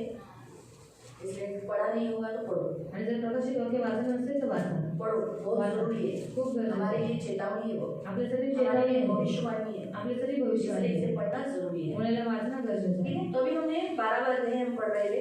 12वें अध्याय में पहला वचन ऐसा कहता है, 12व्या अध्यायामध्ये पहिलं वचन असं म्हणतं, मग आकाशामध्ये भावी काळात घडून येणाऱ्या घटना चित्रित करणारा. उसने लिखा कि आकाश में, स्वर्ग में उसने एक ऐसी घटना देखी जो आगे होने वाली है ना? ऐसे ही लिखा ना पूर्ण अध्याय। मग आकाशामध्ये भावी काळात घडून येणाऱ्या घटना चित्रित करणारा एक अलौकिक देखावा मला दिसला.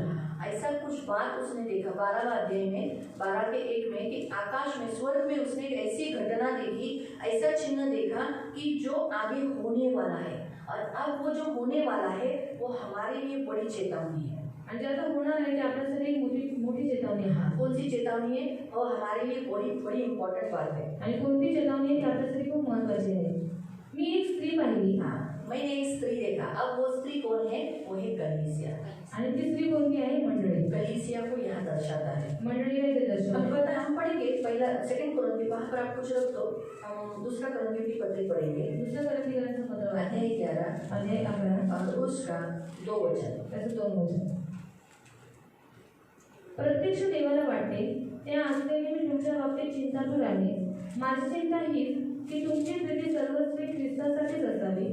एखादी शुद्ध कुमारी केवळ एकाच पुरुषासाठी, एखादी पवित्र कुंवारी के समान मैं तुम्हें प्रभु यीशु के हाथ में, उस पुरुष से जो बात लगाई है उसके हाथ में सौंप दूं। तो कलीसिया एक पवित्र कुंवारी है आणि मंडळी एक शुद्ध कुमारी आहे। यीशु मसीह का जन्म किसके द्वारा हुआ? येशू ख्रिस्ताचा जन्म कोणाद्वारे झाला? पवित्र कुंवारी के द्वारा, शुद्ध कुमारीच्या तो द्वारे। वैसे ही हमारा भी जो जन्म है, जो चर्च में आते हैं, आणि आपलाही जो जन्म आहे जो चर्चमध्ये येतात पवित्र कुंवारी से होता है, जो कलीसिया है। त्यांचा जन्म सुद्धा शुद्ध कुमारिकेच्या द्वारे होतो, म्हणजे मंडळीच्या द्वारे। बाइबल हमें स्पष्ट बताती है वो स्त्री कलीसिया है।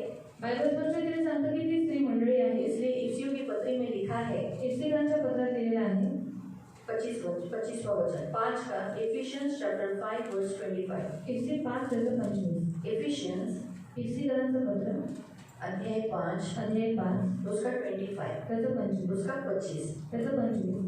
आणि तुम्ही पत्नींनो, ज्याप्रमाणे ख्रिस्ताने आपला प्राण देऊन आपल्या मंडळीवरील प्रीती व्यक्त केली, तशीच प्रीती तुम्ही आपापल्या पत्नीबरोबर केली पाहिजे। यहाँ पर हम देखते हैं पति और पत्नी का रिश्ता। नवरा बायकोचा नाता आपण इकडे तो बघतो। वैसे ही हर पुरुष को अपनी पत्नी से प्यार करने के लिए कहा। प्रत्येक पुरुषाने पत्नीला प्रेम करायला और कैसा सांगितलं। प्यार करने को कहा? कसं प्रेम करायला जैसे सांगितलं? यीशु मसीह ने, यीशु एक ऐसा पुरुष और एक ऐसा पति बना जिसने अपनी पत्नी के लिए, अपनी होने वाली पत्नी के लिए, कलीसिया के लिए क्या किया? अपना प्राण दिया। आणि येशू ख्रिस्त एक अशा पुरुष बनला आणि असा नवरा बनला की ज्याने जी त्याची होणारी बायको आहे त्याच्यासाठी त्याने आपला प्राण दिला। आगे मंडळीला देवाच्या वचनाने, हाँ, कलीसिया को यानी स्त्री को, उसकी खुद की स्त्री को उसने क्या किया? अपने वचन से आणि बपतिस्म्याने, पानी से पवित्र आणि शुद्ध करावे, म्हणजे ती एक निर्दोष, न सुरकुतलेली, सर्व दोषमुक्त, पवित्र व वैभवशाली अशी त्याला सादर केली जाईल। उसकी बाजू में उसने खड़ी कर दिया। कलीसिया कैसी है? पवित्र कुंवारी तो है, लेकिन निर्दोष, न निष्कलंक, न कोई झुर्री, न कोई कलंक, पवित्र, ऐसी वैभवशाली, प्रभावशाली, ऐसा उसने क्या किया है? कलीसिया को, अपनी स्त्री को बनाया है। तो इसीलिए जो वहाँ हम 12वें अध्याय में पढ़ते हैं वो यीशु की होने वाली दुल्हन यानी जो कलीसिया है, जिसको अथॉरिटी दिया, पतरस को कहा कि मैं तेरे तुझ पर एक ऐसी कलीसिया बनाऊंगा जिस पर अधर्म के फाटक प्रबल नहीं होंगे। आणि पेत्र देव म्हणाले की मी कशी तुझ्याद्वारे मंडळी बनवी की ज्याच्यावरती अधर्माचे फाटक प्रबल होणार नाही। अभी हम वापस हमारे वचन में जाएंगे। तो वो स्त्री कौन है? वो है कलीसिया। ती स्त्री कोण आहे? मंडळी। कौन है? कलीसिया। अब कलीसिया को क्या क्या यहाँ पर बताया गया है? ती सूर्य पांघरलेली होती। सूर्य उसने अपने ऊपर ओढ़ लिया है। आज कलीसिया को पूरा पवित्र आत्मा से घेरा हुआ है आणि मंडळीला पूर्ण रीतीने पवित्र आत्म्याने घेरलेलं परमेश्वर आहे। की आत्मा ने उसको क्या किया है? उसको कवरिंग किया हुआ है। आणि देवाच्या आत्म्याने तिला कवरिंग केलेलं सूर्य आहे। कैसे आज इंसान को, पृथ्वी को प्रकाश देता है, आणि सूर्य जसं पृथ्वीला प्रकाश देतो, अन्न उपजाने के लिए मदद करता है। अन्न उगवण्यासाठी मदत करतो, हमारे शरीर को भी जीने के लिए सूर्य की बड़ी ताकत होती है, बड़ा काम होता है। आणि जीवन जगण्यासाठी सुद्धा सूर्याचा खूप मोठा हात वैसे असतो। ही पवित्र आत्मा के प्रकाश से कलीसिया घेरे हुए है, प्रकाश उसे मिला है, उसको चला रही है। आणि देवाच्या आत्म्याद्वारे मंडळी घेरलेली आहे, त्याच्याद्वारे त्याला प्रकाश मिळतो। इसलिए पवित्र आत्मा की प्रेरणा से कलीसिया रची गई, म्हणून देवाच्या आत्म्याच्या प्रेरणेने मंडळी बनवली इसलिए गेली। पवित्र आत्मा ही उसे चला रहा है। यहाँ पर ये देखा हुआ है कि स्त्री ने किसको ओढ़े लिया है। ओढ़ना यानी क्या? अब ये जो हमने क्या किया, मैंने स्कार्फ ओढ़ लिया है, यानी अभी तो हम लोग बांधता है, यहाँ बांधना है, लेकिन यहाँ लिखा है ओढ़ लिया, जैसे शॉल हम लोग ओढ़ लेते हैं, आणि शॉल आपण पांघरून वैसे ही कलीसिया ने पवित्र आत्मा को ओढ़ लिया है, यानी भर लिया है। पवित्र आत्मा के बीच में वो सुरक्षित है। तसंच मंडळीने काय केलं? पवित्र आत्म्याला ओढून घेतले आणि त्याच्यामध्ये ती सुरक्षित इसलिए आहे। जितने लोग चर्च में आते हैं वो लोग भी सुरक्षित है, पवित्र आत्मा के तले रहते हैं। म्हणून जेवढी लोक चर्चमध्ये येतात ते पवित्र आत्म्याच्याद्वारे सुरक्षित आहेत। आगे तिच्या पायांखाली चंद्र होता, उसके पैर के नीचे चांद था। तो चांद किसको दर्शाता है? शैतान को। और आज कलीसिया के पास इतनी अथॉरिटी है कि अधलोक और दुष्ट शैतान वो उसके पाँव के नीचे है। आणि चंद्र हा शैतानाला दर्शवतो आणि मंडळीने काय केले? आपल्या पायाच्या खाली अधोलोकाला आणि शैतानाला तुडवलेला आहे। अगर आप यशाया अध्याय 14 पढ़ोगे तो वहाँ पर स्पष्ट रीति से पढ़ोगे कि उसको चमकने वाला तारा बोलकर संबोधन किया गया है। आणि चमकणारा तारा म्हणून तिथे संबोधन वचनामध्ये घेण्यात आलंय. यशायाह यही वचन में ढूंढ रहे थे. हेच वचन मी शोधत होती. जो मोबाइल में मैं बोला ना, मैं थोड़ा समय पहले ढूंढ रही थी, तो प्रभु मुझे बोला मोबाइल में नहीं ढूंढना, बाइबल निकाल, मैं तुझे वचन देता हूँ. यशायाह अध्याय 14 यशायाह अध्याय 14 और उसका 12 से. त्याचं 12 पासून. अरे पहाटेच्या ताऱ्या हाँ. लुसिफरा, हाँ, क्या लिखा है? अरे पहाड़च्या तारा लुसिफरा, तू स्वर्गातून कसा पडलास? तू स्वर्ग से नीचे गिरा रहेगा. साऱ्या जगातील राष्ट्रांना तुझा धाक होता, तरी तू कसा धुळीला मिळालास? परंतु तू आपल्या मनात म्हणालास, मी स्वर्गात वर चढून जाईन, देवाच्या तारांगणाहून उच्च स्थानी मी माझे सिंहासन स्थापित. ऐसा ये उसके मन की बात है कि उसने मन में सोचा मैं परमेश्वर के तुल्य हो जाऊंगा, लेकिन उसके मन में गलत सोच आने के कारण वो नीचे गिरा दिया गया. इसलिए एक बात अभी जो इस पॉइंट्स आया है तो मैं आपको बता दूं, कभी भी है ना अपने मन में कोई गलत सोच मत लाना.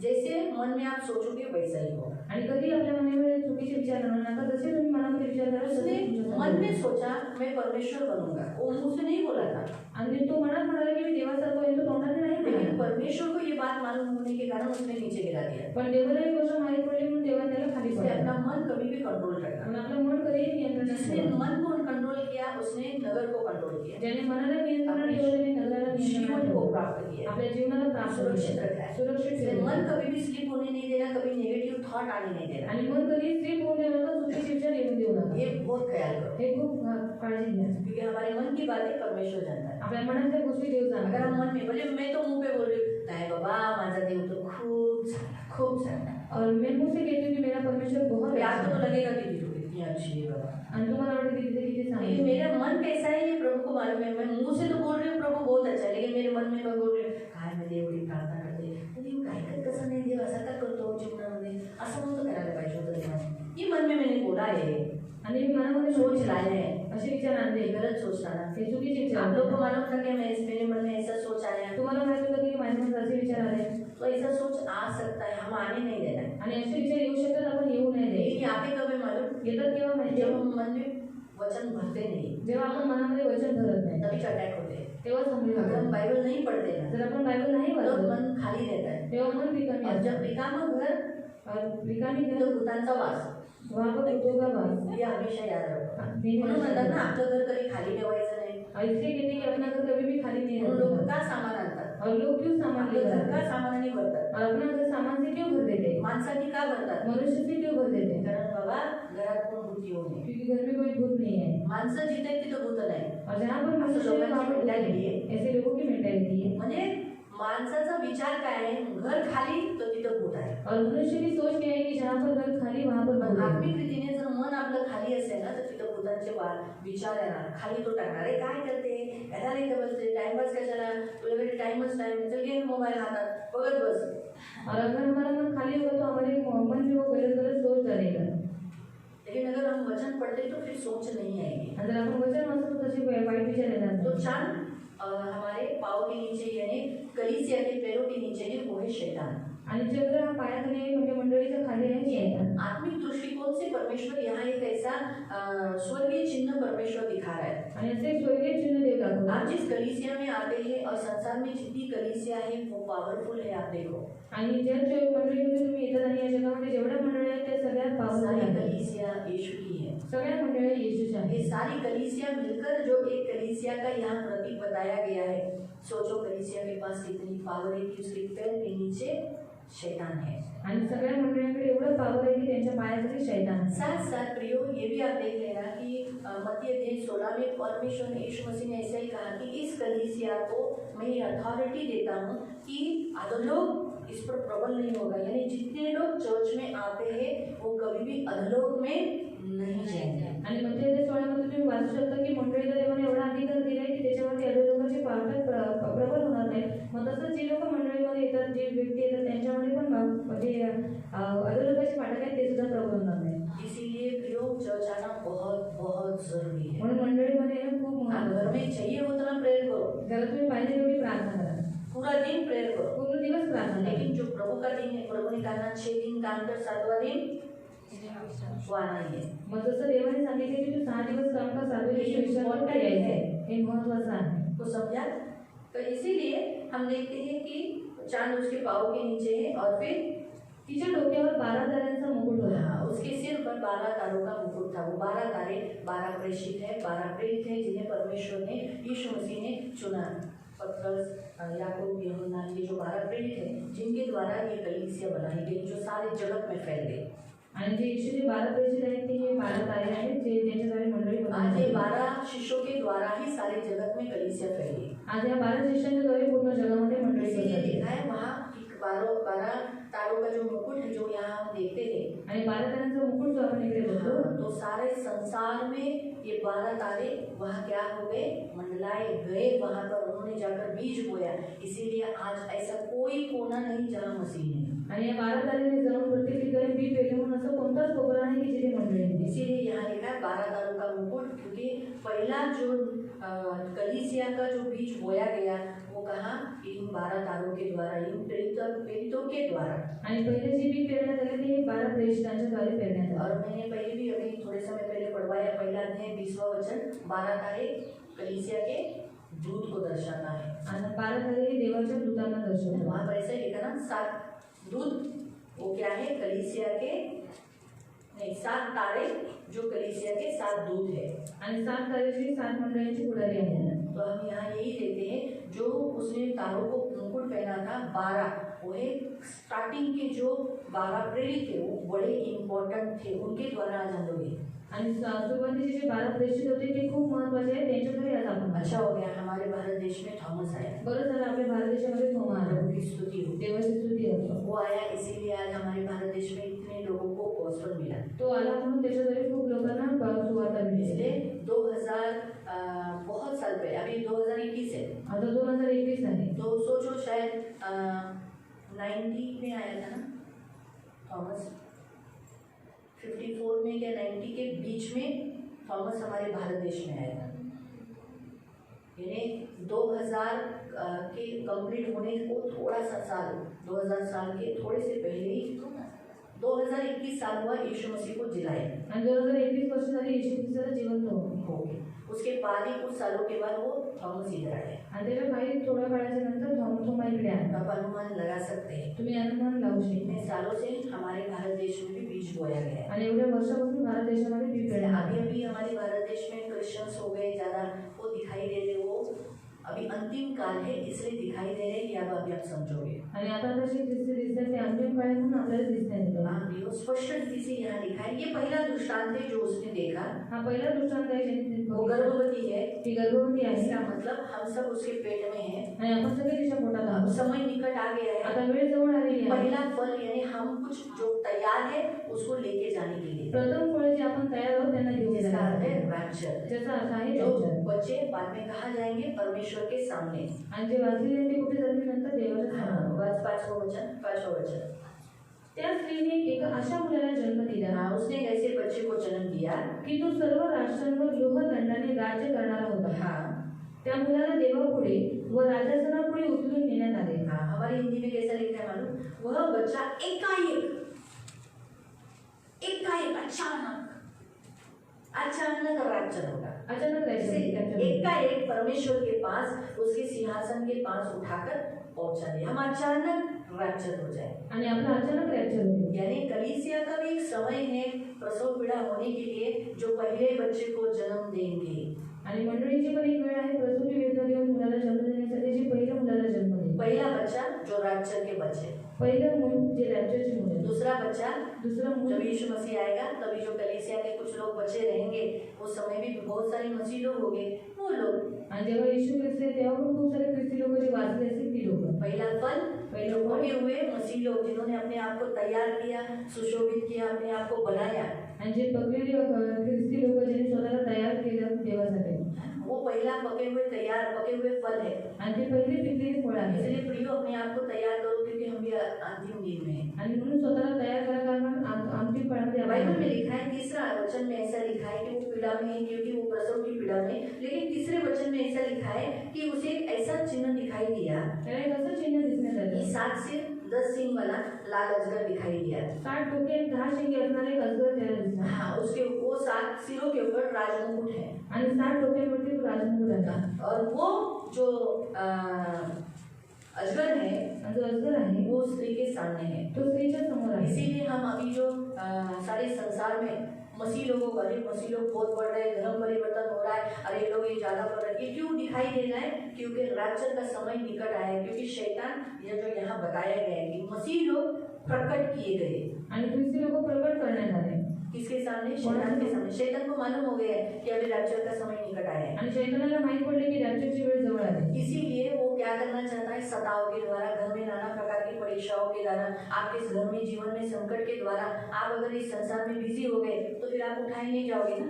आणि तुमच्या जीवनामध्ये विविध प्रकारच्या परिस्थिती मध्ये आणून तुम्हाला तो व्यस्त करतोय कामांमध्ये की तुम्ही मग रॅप्चरमध्ये उसका मेन उतरले। उद्देश्य क्या था कि ये बच्चा नहीं पैदा करे। आणि मेन उद्देशाचा काय होता की तिने मुलाला अगर बच्चा पैदा करे तो उसको निकल जाए। आणि जर मुलाला जन्म दिला उसका मुख्य उद्देश्य देखो, आप वहाँ पर ऐसा लिखा है, उसके सामने खड़ा हुआ, त्याच्या तिच्या समोर उभा राहिला वो बच्चे को जन्म देने वाले है। आणि ती मुलाला जन्म वो देणार भी आहे। जन्म कौन से बच्चे को? जिसके पास पावर है, कौन सा? राजदंड, ऐसा वो भी कौन सा? लोहे का राजदंड लिए हुए। आणि ती अशा मुलाला जन्म देणार की ज्याच्याकडे लोहाचा कलीसिया में जो लोग हैं उनके पास परमेश्वर यीशु मसीह ने ऐसी अथॉरिटी दी है कि वो क्या लेंगे? लोहे का राजदंड।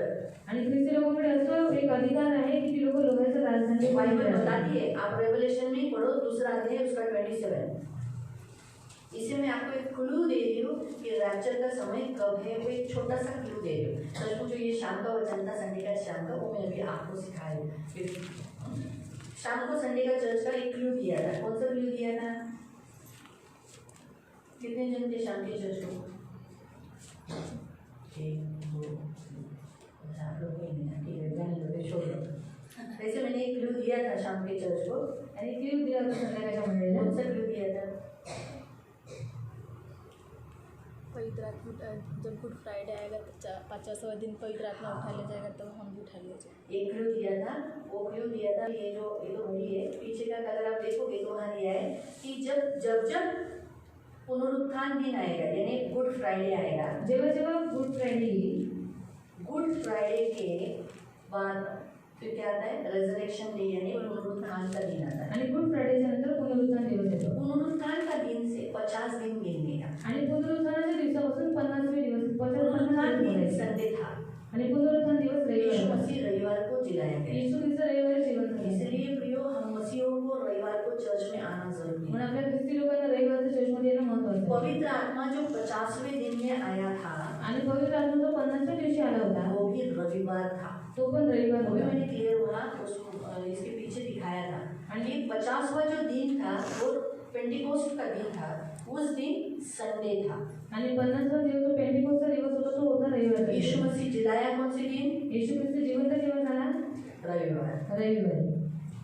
पवित्र आत्मा आया कौन सा दिन? पवित्र आत्मा आला कोणत्या दिवशी? रविवार। रविवारच्या दिवशी। जाएगा कौन से दिन? जाणार कोणत्या दिवशी? रविवार। रविवारी। इसलिए जिस दिन उसका जन्म हुआ उसी दिन वो जाएगा। आणि ज्या दिवशी त्याचा जन्म झाला त्या दिवशी तो जाईल। इसीलिए जब पुनरुत्थान आएगा हर साल, उसके 50 दिन गिनो, अपने आप को तैयार करो। आणि प्रत्येक वर्षी जेव्हा गुड फ्रायडे आहे त्याच्यानंतर तुम्ही 50वा दिवस मोजा करून तयार राहा। खूप काळजीपूर्वक राहा। Be careful. खूप काळजीपूर्वक। ऐसे तो मैं अभी ये साल में पेंटिकोस्ट का दिन भी मनाऊंगी, आणि ताकि आपको भी याद रहेगा, अरे बाबा आज 50वां दिवस है, चर्चला जायचंय। और मैं 50वां दिन मनाऊंगी कि तो अभी उपवास में और एक अनाउंसमेंट करूंगी तो लोग कंफ्यूज हो जाएंगे, काय सूचना ऐकायचे, क्योंकि लोग सूचना बराबर ढंग से सुनते नहीं। आणि लोक सूचना बरोबर रीतीने ऐकत नाही। इसलिए थोड़ा ये उपवास खत्म होने दो, मतलब खत्म नहीं, उसके पहले आणि उपवास संपायच्या अगोदरच मी तुम्हाला उपवास में ही बताऊंगी 50वां दिन ये दिन आ रहा है, हम इस दिन इकट्ठा होंगे। वैसे तो बहुत टाइम है वैसा, आणि खूप वेळ आहे त्याला। 50 दिन आने के लिए 1 महीना और उसका नेक्स्ट महीने में आता है, आणि 1 महिन्यानंतर त्याच्या दुसऱ्या महिन्यामध्ये येते। क्योंकि अप्रैल महीने में पुनरुत्थान दिन है। एप्रिल महिन्यामध्ये पुनरुत्थान तारीख 4 तारखेला। तो अप्रैल के बाद मई, जून में, मई में ही आएगा। हाँ मई में 23 मई, हाँ 23 मई 50वां दिन। हमने लिखा था, खास लिखा है,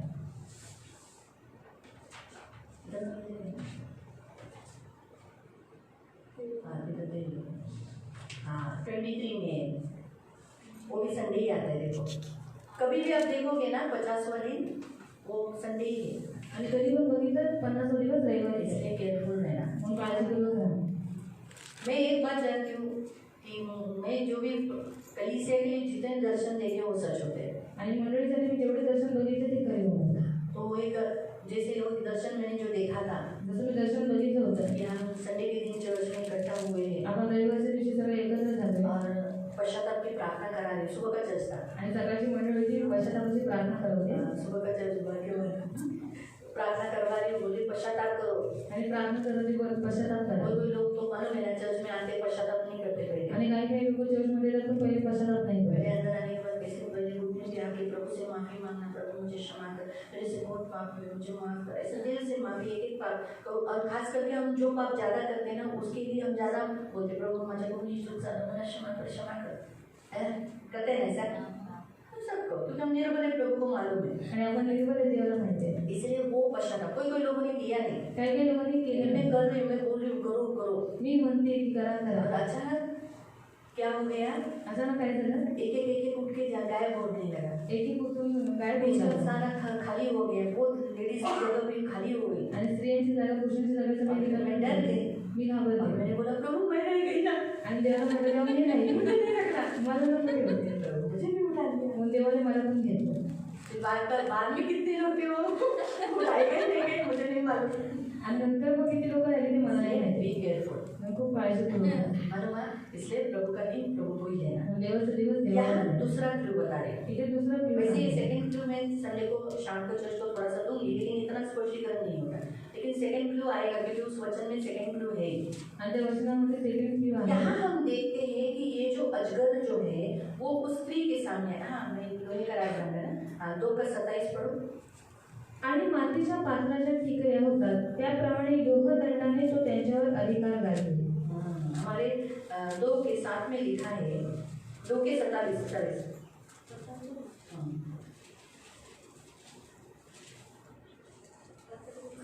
ये कलीसिया को थुआतीरा कलीसिया को यीशु मसीह ने संदेश दिया है। आणि थुआतीरा मंडळीला देवाने हा संदेश यहाँ दिला लिखा आहे. है इजबेल को मानना नहीं, जो भविष्यवक्ति ने गलत शिक्षण को मान देती है, गलत शिक्षण को बताती है, इसके बारे में परमेश्वर ने चेतावनी दिया है। आणि जे चुकीचं शिक्षण देतात त्यांच्या विरुद्ध देवाने चेतावणी दिली आहे. व्यभिचार के बारे में चेतावनी दिया है, व्यभिचाराबद्दल चेतावणी दिली आहे. मन फिराने के बारे में बोला है। मन फिरवण्यासाठी सांगितले. उसके बाद यहाँ लिखा है कि शैतान जो भी बातें तकलीफ संकट देता है उसमें तुम खड़ा रहना है।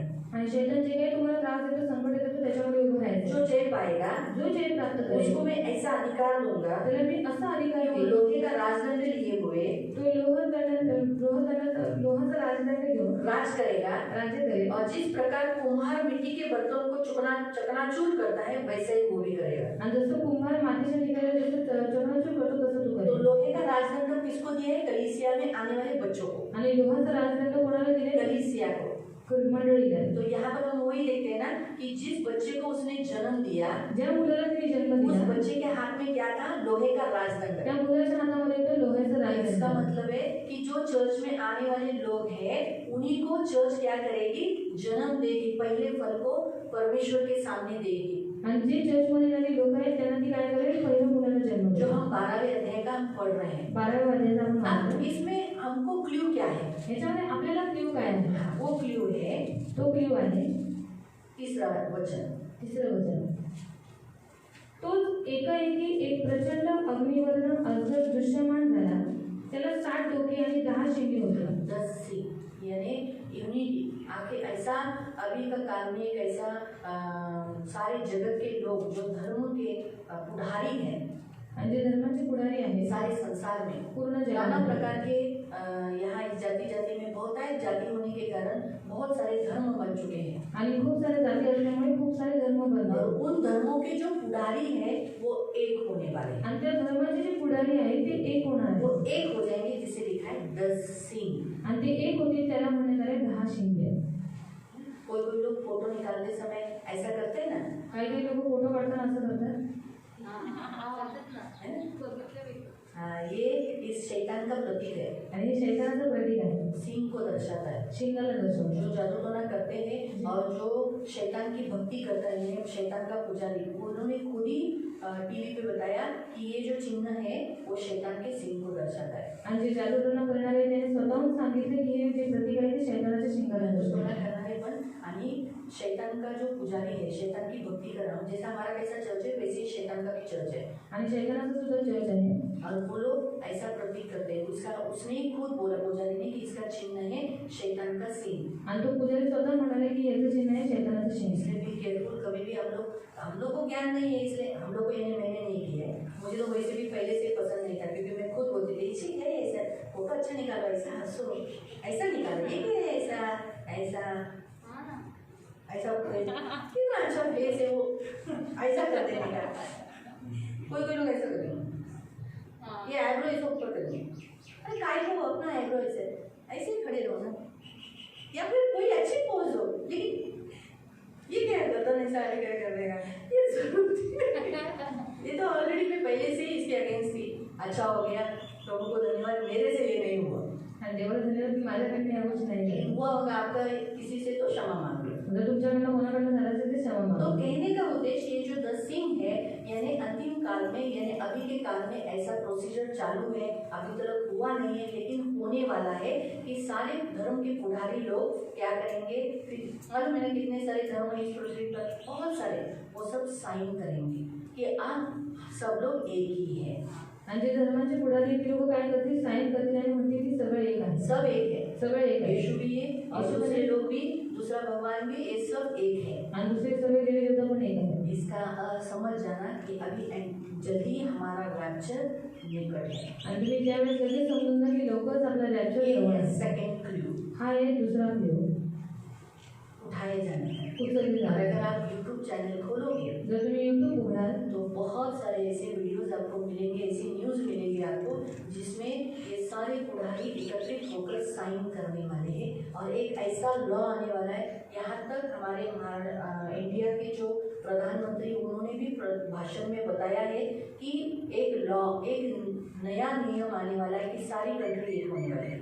आणि एक असा नियम येणार आहे की सगळे कंट्री एक होणार आहे। जब सारी कंट्री एक होने का निर्णय निकल गया, रैप्चर हो गए, उसके पहले रैप्चर होगा। आणि सगळी कंट्री एक होण्याचा निर्णय घेतला, त्याच्या अगोदर रॅप्चर होईल। तो अभी बातचीत चालू है, आता बातचीत चालू आहे, इसका मतलब रैप्चर निकट है। याचा अर्थ रॅप्चर निकट आहे। अभी आपको समझा, समजलं? हम अंतिम काल में जी रहे हैं। अंतिम काळामध्ये आपण जगत Be careful. आहोत, खूप काळजी घ्या। अचानक अभी भी शायद प्रचार करते करते, लेकिन आज संडे नहीं है, लेकिन प्रचार करते करते गायब हो सकते हैं। आताही प्रचार करता करता गायब होऊ शकतो। लोगों को लगेगा कि ये सब क्रिश्चियंस लोग कहाँ गए। आणि लोकांना वाटेल ख्रिस्ती लोक कुठे गेले। सिर्फ सोचो, उदाहरण में मेरा बताती हूँ, सोचो आप लोग सब लोग गायब हो गए, आणि विचार करा मी राहिल्यानंतर तुम्ही सगळेजण गायब झाला, मैं रह गई, मी राहिली। तो मुझे मालूम है आप लोग कहाँ गए। आणि मला माहिती आहे तुम्ही कुठे कहाँ गेला, गए, कुठे गेला।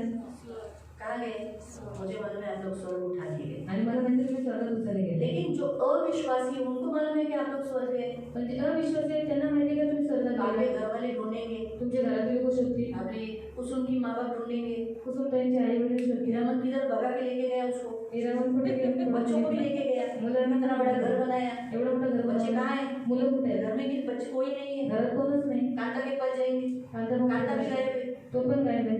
तुलसी के पास जाएंगे, तुळशी भाऊ पुढे तुलसी झाली, भी गायब है। ते पण गायब आहे। बाकी निरूढ़ है, बाकी निर्णय झाले। गणपत नहीं, गणपत हाँ वो लोग हैं, आणि ती लोक वो आहेत, चर्च नहीं आते ना, ती लोक वो लोग इधर ही रहेंगे।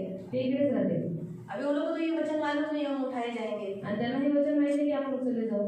बोले चलो दीदी के पास जाएंगे। चलो दीदी के पास। चलो दीदी सबको लेके गई होगी किधर, तो पिकनिक पे।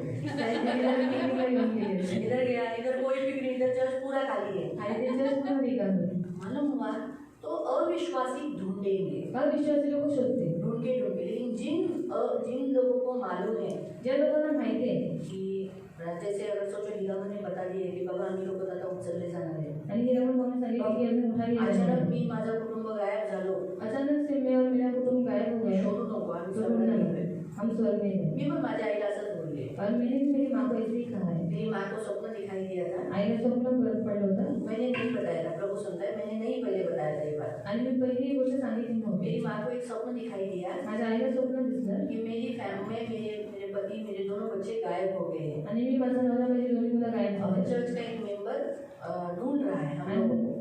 चर्च बहुत सारे लोग गायब हो गए, बहुत लोग गायब हो गए आणि खूप सारे लोक गायब झाले और हम हमें ढूंढ रहे हैं। आणि आम्हाला शोधतायत। मला अच्छा तुला असं स्वप्न पडलं, तर मी तिला म्हटलं मी आता तुला सांगते, और मैं तुझे बता देती हूँ, अगं पुढे जाऊन आम्हाला येशू उचलणार आहे। आगे चल के यीशु हमें उठाने वाला है। कधी जर असं झालं, कभी भी अगर ऐसा मी हुआ, माझा नवरा जोशवा येस तर नाही और मी मेरा पती जोशुआ सर नाही. मेघा रजनी नाही आहे. मेघा रजनी नाही है. हा, चर्चमध्ये तिला जेवढ्या जणांना ती ओळखते ते लोक नाही आहे. और जितने लोगों को पहचानते वो लोग नहीं है. तर समजायचं येशूने आम्हाला उचलले. समझ जाना है कि यीशु ने हमको माझा उठाया. शोध घेऊ नको.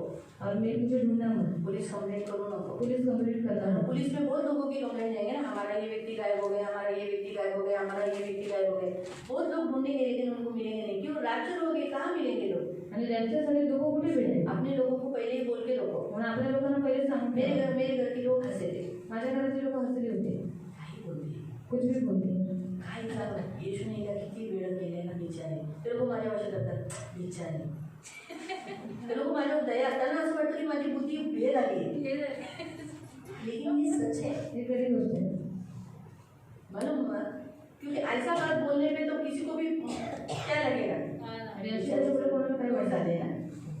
ऐसे ही बोलेंगे ना, लेकिन बोलना हमारा ड्यूटी है. आणि सांगणं आपलं कर्तव्य मैंने आहे. अभी उसको सपना खुद ही दिखाई दिया आणि तिला सगळं स्वप्न कि पडलं. मेरी फैमिली और बहुत से लोग गायब हो गए. आणि माझं कुटुंब आणि खूप सारे लोक गायब तो झाले. एक बहाना मुझे और भी मिला उसको बताने के लिए, भाई तुला पण गायब व्हायचं तर लवकर येशूकडे ये. और तुझे भी अगर गायब होना है तो तू जल्दी से यीशु के पास आ. मी गायब झाले तो शोधू नको. और मैं गायब हो गई तो मुझे ढूंढना मत. मालूम हुआ? तो ये सच है. ही खरी गोष्ट आहे. इसीलिए अभी हम अंतिम दिन में जीने के कारण प्रियो, अगर आप न्यूज़ देखोगे ऐसे जो साधारण न्यूज़ रहते हैं उसमें तो नहीं आएंगे, लेकिन आप यूट्यूब के न्यूज़ पर जब जाओगे ना तो आपको बहुत सारे ऐसी न्यूज़ मिलेगी कि वन वर्ल्ड बनने का एक योजना बनाया जा रहा है. आणि एक अशी योजना बनवण्यात येईल की सगळ्यांनी एक वन वर्ल्ड होने के लिए प्रियो, वन वर्ल्ड होने के लिए एंटीक्राइस्ट आने की तैयारी होना जरूरी है. आणि वन वर्ल्ड होण्यासाठी अँटिक्राइस्ट येणं महत्त्वाचं आहे. मसीह विरोधी करना क्या चाहेगा कि सब देश को एक करेगा. आणि ख्रिस्ती विरोधीची इच्छा आहे की सगळ्यांना तो एक करायला प्रयत्न वो करेल. आने के बाद ही सब वन राष्ट्र बनेगा. आणि तो आल्याच्या नंतरच एक राष्ट्र होईल. इसलिए उसके पहले रैप्चर. म्हणून त्याच्या पहिले रॅप्चर इसलिए होईल. सिर्फ बातें हमें सुनाई देगी. फक्त आपल्याला गोष्टी हमारे सांगायच्या जाने आहेत. के बाद वन वर्ल्ड हो जाएगा. आणि आपण गेल्याच्या नंतर एक राष्ट्र होईल. आपको समझ में आया? मालूम पड़ा? उसका मैं थोड़ा सा आपको और एक क्लू बता दूं. थोड़ा सा हम डैनियल में भी जाएंगे और फिर 13वें अध्याय में भी जाएंगे. प्रकाशित वाक्य का 13 बाद में पढ़ेंगे. पहले हम पढ़ेंगे डैनियल का 7, उसका 7 और 8. डॅनियल 7 त्याचं 7. डैनियल चैप्टर 7, डॅनियल अध्याय 7 उसका 7 and 8. त्याचं 7 आणि 8. पुढे रात्रीच्या दृष्टांतात मला चौथा पशु दिसला. हाँ, अभी उसने डैनियल को अंतिम दिन में होने वाली बात दिखाई थी. अब उसने एक ऐसे जानवर को देखा. तो वर्णन करवत नाही एवढा भयंकर हाँ, वो बता नहीं सकते इतना भयानक वो जानवर था. आणि विश्वासही बसणार नाही एवढा बलिष्ठ होता. हाँ, उसके पास बहुत पावर था. और ये बात सच है, आने वाले एंटीक्राइस्ट को पावर ज़्यादा दिया जाएगा. त्याला लोखंडी दात होते. उसको लोखंडी दात था, यानी वो जो कुछ चबाएगा लोगों को इतना तकलीफ देगा. त्याने आपल्या काही बळींना चिरडून टाकले. उसको चबा चबा के चकनाचूर किया. काहींना फाडून खाल्ले आणि उरलेल्यांना पायाखाली तुडवले. पूर्वीच्या सर्व पशूंपेक्षा हा पशु वेगळा होता. त्याला 10 शिंगे होती. उसको कितना सिंग था? 10 सिंग. यहाँ स्पष्ट रीति से बताया उसको कितने सिंग है? 10. यानी अंतिम काल के चिन्ह जो बताया जा रहा है ये एक वर्ल्ड हो जाएगा. 10 राष्ट्र तैयार हो जाएंगे, एक संग मिलेंगे. या शिंगाकडे मी पाहत असतानाच एकाएकी त्या शिंगांमध्ये आणखी एक लहान शिंग उगवले. आणखी उस 10 सिंगों में से एक छोटा सा सिंग बाहर निकला. लेकिन देखो उसकी पावर कितनी है. आणि अगोदरच्या शिंगांपैकी 3 शिंगांना 10 सिंगों में से 3 सिंगों को वो गिरा देगा. या नव्या शिंगाने मुळासकट उपटून टाकले. उसको उखाड़ रखेगा. या छोट्या शिंगाला माणसासारखे डोळे होते. माणसासारखे डोळे. त्याला बडाईखोर तोंडही होते. हाँ, और निंदा करने वाला मुंह उसको था. तो वही है एंटीक्राइस्ट जो आखिर के दिनों में आने के बाद वो बोलेगा कि कहाँ परमेश्वर है, जो कुछ है वो मैं ही हूँ. 3.5 साल तक वो अच्छा राज्य करेगा. 3.5 वर्षापर्यंत चांगलं राज्य सारे करेल. मसीहों को टॉर्चर करेगा. सगळ्या ख्रिस्ती लोकांना तो टॉर्चर बोलेगा करेल. 666 का नंबर ले लो. त्यांना म्हणे 666 नंबर घ्या. सिर्फ उन्हीं को नहीं, सारे मानवों को लेना ही है. जैसे अभी हम लोग ने आधार कार्ड बनाया, जसं आपण सगळ्यांनी आधार कार्ड बनवलं बनाया पैन कार्ड बनाया, पॅन कार्ड बनवलं. बनाया ना.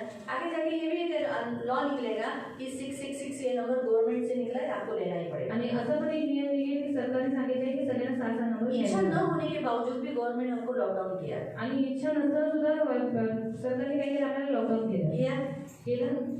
कितने लोगों ने विरोध किया, कुछ फर्क पड़ा? किती लोकांनी विरोध केला, काही फरक पडला नाही.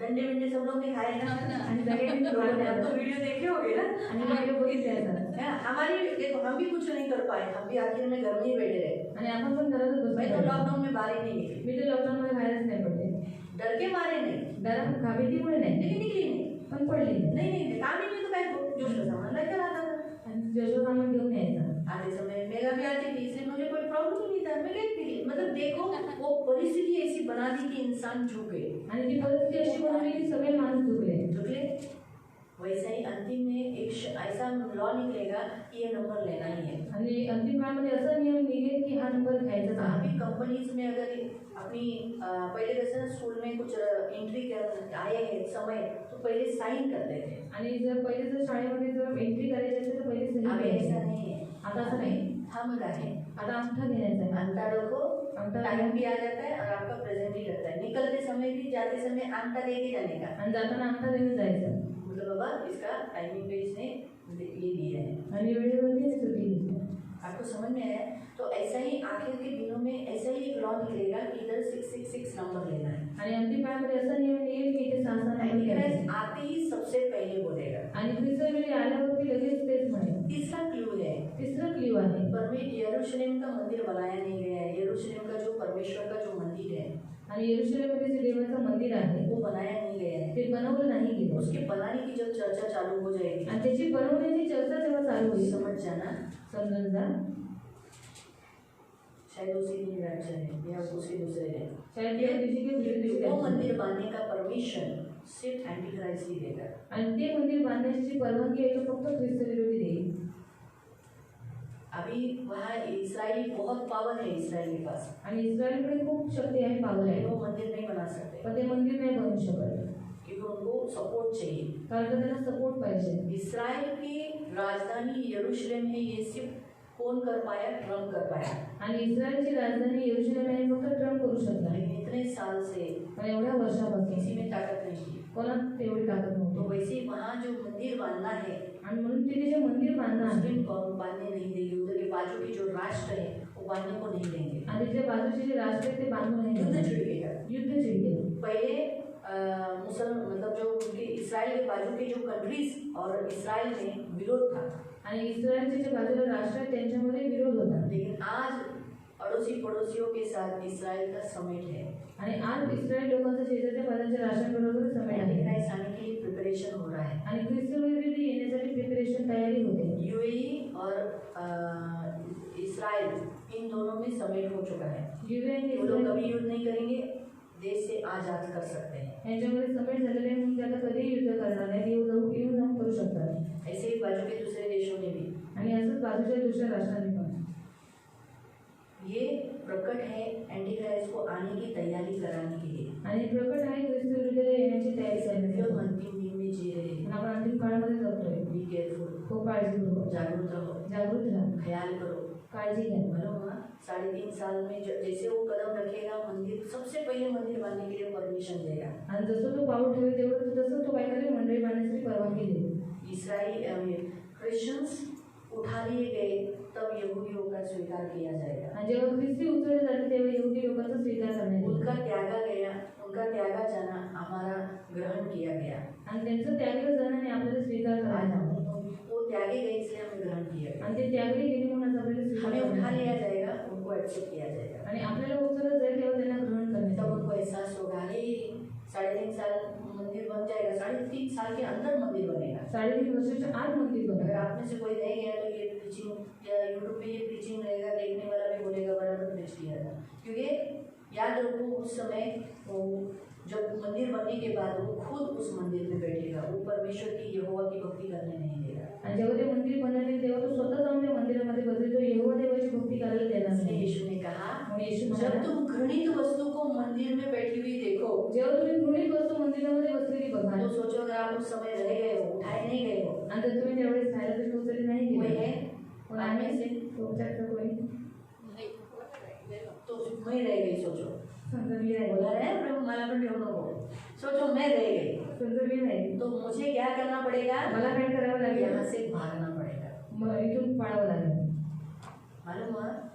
पर जितने मसीह लोग उस समय रह गए हैं, जेवढे ख्रिस्ती लोक त्यावेळेस राहतील बहुत से लोग तो नंबर ले लेंगे, खूप लोक तर इतना सताव कौन सहेगा? कारण एवढा त्रास कोण करेल? कोई लोग नंबर लगा लेंगे, मग काही लोक कोई लोग अपना नंबर गला काटने को जान दे देंगे, नहीं नहीं हम नहीं लेंगे नंबर, मरेंगे मरेंगे चलो नहीं लेंगे नंबर, तो बहुत लोग मर जाएंगे। आणि काही लोक आपला प्राण दिलेले गोष्टी नाही देणार इसलिए यीशु ने कहा जो जान देने के लिए डर रहा है भाग जाओ, आणि जो जीव देण्यासाठी घाबरतो त्याने पळून जा, भाग जाओ। पळून जा। भागने का एटलीस्ट तुम जंगल में मैं तुम्हें संभाल लूंगा। आणि जर तुम्ही पळून गेले तर मी तुम्हाला जंगलामध्ये सांभाळून घेईन।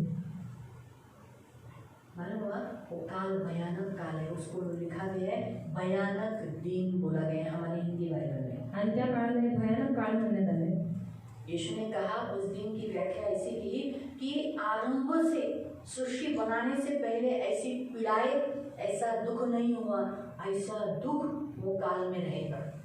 आणि प्राणांमध्ये असं दुःख कधीच कोणाच्या वाटेला आलं नव्हतं, तो एक असा त्रास त्या काळामध्ये होईल। लेकिन चुने हुए के कारण वो दिन घटाए गए, पण निवडलेल्यामुळे ते दिवस कमी पीड़ा करण्यात आले घटाई गई। आणि तुझा त्रास आहे तो कमी करण्यात आला। सोचो मतलब कितना तकलीफ होगा, विचार करा किती त्रास होईल। तो फिर रहना है आपको राहायचं तुम्हाला नहीं ना। अगर आप इस आगे वचन में पढ़ोगे ना, वहाँ लिखा है कि स्त्री जंगल में भाग गई, छठे वचन में परमेश्वर की ओर से उसके लिए जगह तैयार की गई थी। यानी उस काल में जितने मसीह लोग बच गए हैं वो बचे लोग मसीह लोग अपने आप को जंगल में छुपा लेंगे। आणि जो मैंने अभी बताया कि 3.5 साल होने के बाद क्या हो जाएगा, मुझे मालूम पड़ गया मंदिर में कोई बैठ गया है तो मुझे क्या करना पड़ेगा, मेरे जैसे बहुत सारे मसीहों को मारना पड़ेगा। आणि जसं मला माहित पडलं की मंदिर बनवण्यात झालं तसंच मला आणि जेवढे ख्रिस्ती लोक त्यावेळेस आले त्यावेळेस आम्हाला पळावं लागेल। जो यहाँ अंक दिया है 1260 यानी 3.5 साल, 1200 साल म्हणजे 3.5 वर्ष। इतना साल सुरक्षित प्रभु रखेगा जंगल में। आणि एवढी वर्ष देव जंगलामध्ये सुरक्षित ठेवेल। लेकिन क्यों हम उस तकलीफ में जाए? पण आपण का त्या त्रासामध्ये अच्छा है ना, कुंवारी पेट में गर्भवती स्त्री के पेट में से हम डायरेक्ट परमेश्वर के सामने एक खाई भी जाए। आणि चांगले नाही की आपण अचानक रीतीने क्या देवाच्या समोर जाऊ। काय पाहिजे? दूसरा बच्चा बन के पैदा होना है या पहला बच्चा बनकर परमेश्वर के सामने जाना है? आणि दुसरं मूल जन्माला आलं तर ते बनायचंय की पहिलं मूल जन्माला येऊन देवासमोर प्रस्तुत व्हायचंय? हाँ? पहला मूल बन के पहिलं मूल म्हणून परमेश्वर के सामने अचानक गया हुआ चेहरा। आणि देवासमोर अचानक गेलेलं सांगायचं। इसके लिए आपको करना क्या पड़ेगा? मला काय करावं लागेल?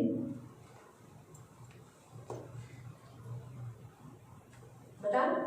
एक एक यीशु मसीह शब्बात दिन में यानी संडे के दिन जिलाया गया, आपको संडे को आदर देना पड़ेगा। आणि येशू ख्रिस्त रविवारच्या दिवशी जिवंत झालं, तुम्हाला रविवारचा आदर द्यायचा आहे। पवित्र आत्मा को जो उड़ी हुई स्त्री यानी कलीसिया, आणि पवित्र आत्म्याने ओढलेली स्त्री म्हणजे मंडळी, जिसे बनाया किसने?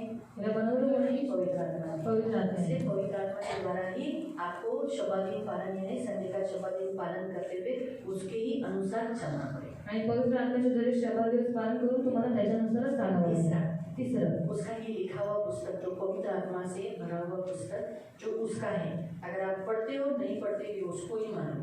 आणि पवित्र पवित्र आत्मा तो आपको लेके जाएगा क्या? अगर सोचो मैं नहीं पढ़ती तो मैं मुझे उठाएगा क्या? मी जर पवित्र मैं शास्त्र पढ़ती हूँ, प्रभु सुनता है, मैं पढ़ती हूँ, मी वाचते, मुझे लेके जाएगा। मला घेऊन जाईल। लेकिन मैं नहीं पढ़ती हूँ पण मी नाही वाचत तो फिर वो मुझे लेके तर तुम्हाला घेऊन ऐकायचं, सुनणार। बाइबल ऑडियो मध्ये वाचायचं। कुणाला जरी घरात आता जब मोस्टली घर में के बहुत से लोग बच्चे हैं ना या बड़े दूसरे पढ़ के नहीं देते, आणि घरातली जी मोठी आहे ती आपल्याला गाणी वाचत लेकिन नाही, ऑडियो बाइबल आता है। पण ऑडिओ बायबल येतं। घर में लगाओ, घरात लावा, घर में मनीषा, घर में लगाओ, घरात लावा। और फिर क्या करो? आणि मग काय वो करा? क्या है, ऐसा वचन सुनने को दृष्ट नहीं रहेगा। आणि असं वचन ऐकायला दुसरं देणार नाही। वो चाहेगा तुम लोग नहीं सुनना, मतलब तुम लोग इधर ही रह जाओगे ना।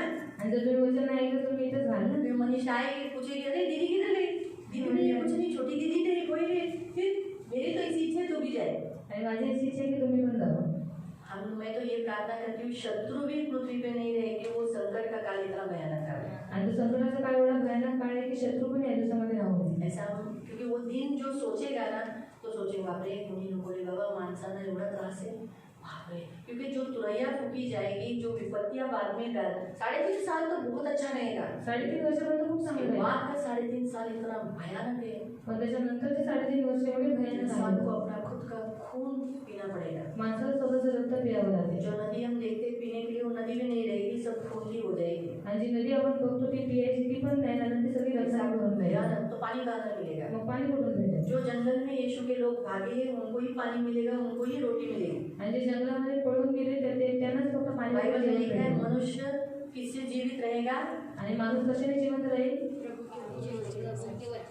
तो अगर मुझे वचन मालूम है तो मैं जंगल में भाग गई तो मैं वचन बोल के अपने आप का पेट भर लूंगी। आणि जर मला वचन माहिती आहे तर मी जंगलामध्ये पळत देवाचं वचन म्हणून मी वचन पेट भरता है। अभी आप इतने टाइम तक बैठते हो, भूख लगती है, आणि तुम्ही किती वाजेपर्यंत वचन सुन रहे हो ना, तो हमारा मन बाहर काम पे इधर उधर नहीं लगता, पेट में गुड़गुड़ गुड़गुड़ नहीं होगा। और लगा भी तो आवाज ऐसा आवाज आएगा लेकिन भूख नहीं लगेगी, है ना? आवाज आता है ना, क्योंकि सुबह से कुछ खाया नहीं रहता, सब गुड़ गुड़ गुड़ आ जाता है, आवाज में से पकड़ देते, बाजू वाला सुनेगा आवाज नहीं कर, लेकिन पण भूख नहीं लगती। भूक नाही लागत। सच है ना? ठीक है, क्यों? वचन खा रहे हैं ना, कारण वचन खातोय, तो वचन से इंसान जिंदा रहेगा। वचनाने माणूस जिवंत राहील। इसलिए प्रियो, पवित्र आत्मा आपको लेके जाने वाला है। म्हणून पवित्र आत्मा तुम्हाला घेऊन जाणार सोचो, आहे। उदाहरण में बताते हैं। उदाहरण में बताते हैं। मैं इसको अभी खपोली लेके जाने वाली हूँ श्यामल के घर पे, आणि मी हिला कोपरीला घेऊन जाणार आहे श्यामताई इसको नहीं सोबत। मालूम कर, हिला नाही माहिती घर, तो ये मेरे साथ अच्छी रहेगी तो मैं इसको घर पे लेके जाऊंगी ना। आणि जर ही माझ्यावर चांगली झाली तर मी तिला त्यांच्या घरी घेऊन तो जाऊ। वैसे ही पवित्र आत्मा हमें ऊपर लेके जाने वाला है। पवित्र आत्मा आपल्याला वरती घेऊन जाणार आहे। इसलिए चर्च में अगर हम नहीं आते, बाइबल नहीं पढ़ते हैं, पवित्र आत्मा से भरे नहीं रहते, उसके अनुसार चलते नहीं, तो वो हमको लेके नहीं जाएगा। जर आपण चर्चमध्ये येत नाही, बायबल वाचत नाही, पवित्र आत्म्याने भरून चालत नाही, तर आपल्याला स्वर्गात नाही घेऊन जाणार। इसलिए बाइबल पढ़ना जरूरी। इसलिए रेवलेशन का पुस्तक में खास लिखा है पढ़ो, इस भविष्यवाणी की पुस्तक को पढ़ो। प्रकटीकरणामध्ये खास घेण्यात आले की हे भविष्यवाणीचं पुस्तक तुम्ही वाचा। हालेलुया। हम लोग रैप्चर के बहुत करीब है प्रियो, राज्याच्या खूप जवळ आहोत आपण अपने प्रियाने, आप को तैयार करो, स्वतःला तैयार करा। ठीक है? तो आज हम लोग उपवास प्रार्थना में आए हैं, आज आपण उपवास प्रार्थना हम झालो, माफी मांग लेंगे, आपण पश्चाताप कर लेंगे, पश्चाताप प्रभु करू। को कहेंगे प्रभु मेरे से बहुत गलतियां हुई है, प्रभूला गुरु माझ्याकडनं खूप चुका पवित्र आत्मा झाल्या। मैंने आपको बहुत दुखाया है, पवित्र आत्म्याने तुम्हाला खूप मुझे बिल्कुल शिकवलंय। नीचे नहीं रखना, मला बिलकुल खाली ठेवू नको। बिल्कुल नहीं, बिलकुल मुझे नाही, कभी भी भूलना मत। मला कधीही प्लीज विसरू नको। प्लीज पवित्र आत्मा, प्लीज प्लीज पवित्र एक आत्मा। दिल गिराकर अभी कलीसिया किसने बनाई? मंडळी कोणी बनवलं? किसने बनाई? अभी आप किसके पास आए हो? रविवार आला। यहाँ है कौन? इथे आहे कोण? तो आप अभी पवित्र आत्मा से माफी मांगो, आणि तुम्ही पवित्र आत्म्याकडे क्षमा मागा। उसको बोलो, आप जो भी गलतियां बार बार करते हो उसके लिए प्रभु को, पवित्र आत्मा को बोलो, पवित्र आत्मा ये गलती इसमें से मुझे बाहर निकालो। आणि तुम्ही ज्या चुका वारंवार करता त्या चुका देवाला सांगा आणि देवाला पवित्र आत्म्याने चुकांमधून बाहेर काढा। प्रभु से माफी मांग लो आणि देवाकडे क्षमा मागा। भगवान प्रभु मुझे पवित्र आत्मा मुझे नीचे नहीं रखना। आणि पवित्र देवाला बोला की पवित्र आत्मा मला खाली प्लीज घेऊन जा। पवित्र आत्मा, रैप्चर का समय अभी बहुत निकट है, प्लीज पवित्र आत्मा तर राज्याची बारंबार आप मुझे चेतावनी दे रहे हो, वारंवार तुम्ही मला चेतावणी देताय। प्लीज प्रभु प्लीज प्रभू पवित्र आत्मा मुझे मदद करो, पवित्र आत्मा मला मदत करो। मुझे नीचे नहीं रखना, मला खाली ठेवू नको। मैं पापी हूँ, पवित्र आत्मा मी पापी करू मुझे माफ करो, मला माफ करा। आपके प्रभु यीशु के लहू से मुझे धो डालो, येशूच्या रक्ताने मला धुवून टाका। मेरे से ये गलती बार बार होता है, माझ्याकडनं या चुका वारंवार ये येतात। पाप बारंबार होता ही है, पाप वारंवार मुझे होतात। क्षमा करो। मला क्षमा करा। प्लीज पवित्र आत्मा प्लीज पवित्र मुझे आत्मा बनाओ, इसमें मला बनव घ्यायचं। मुझे बनाओ, पवित्र करो, मला बनव आणि मला ये पवित्र मेरी कर। खास बेनती है, ही माझी खास विनंती दया आहे। करो। दया कर।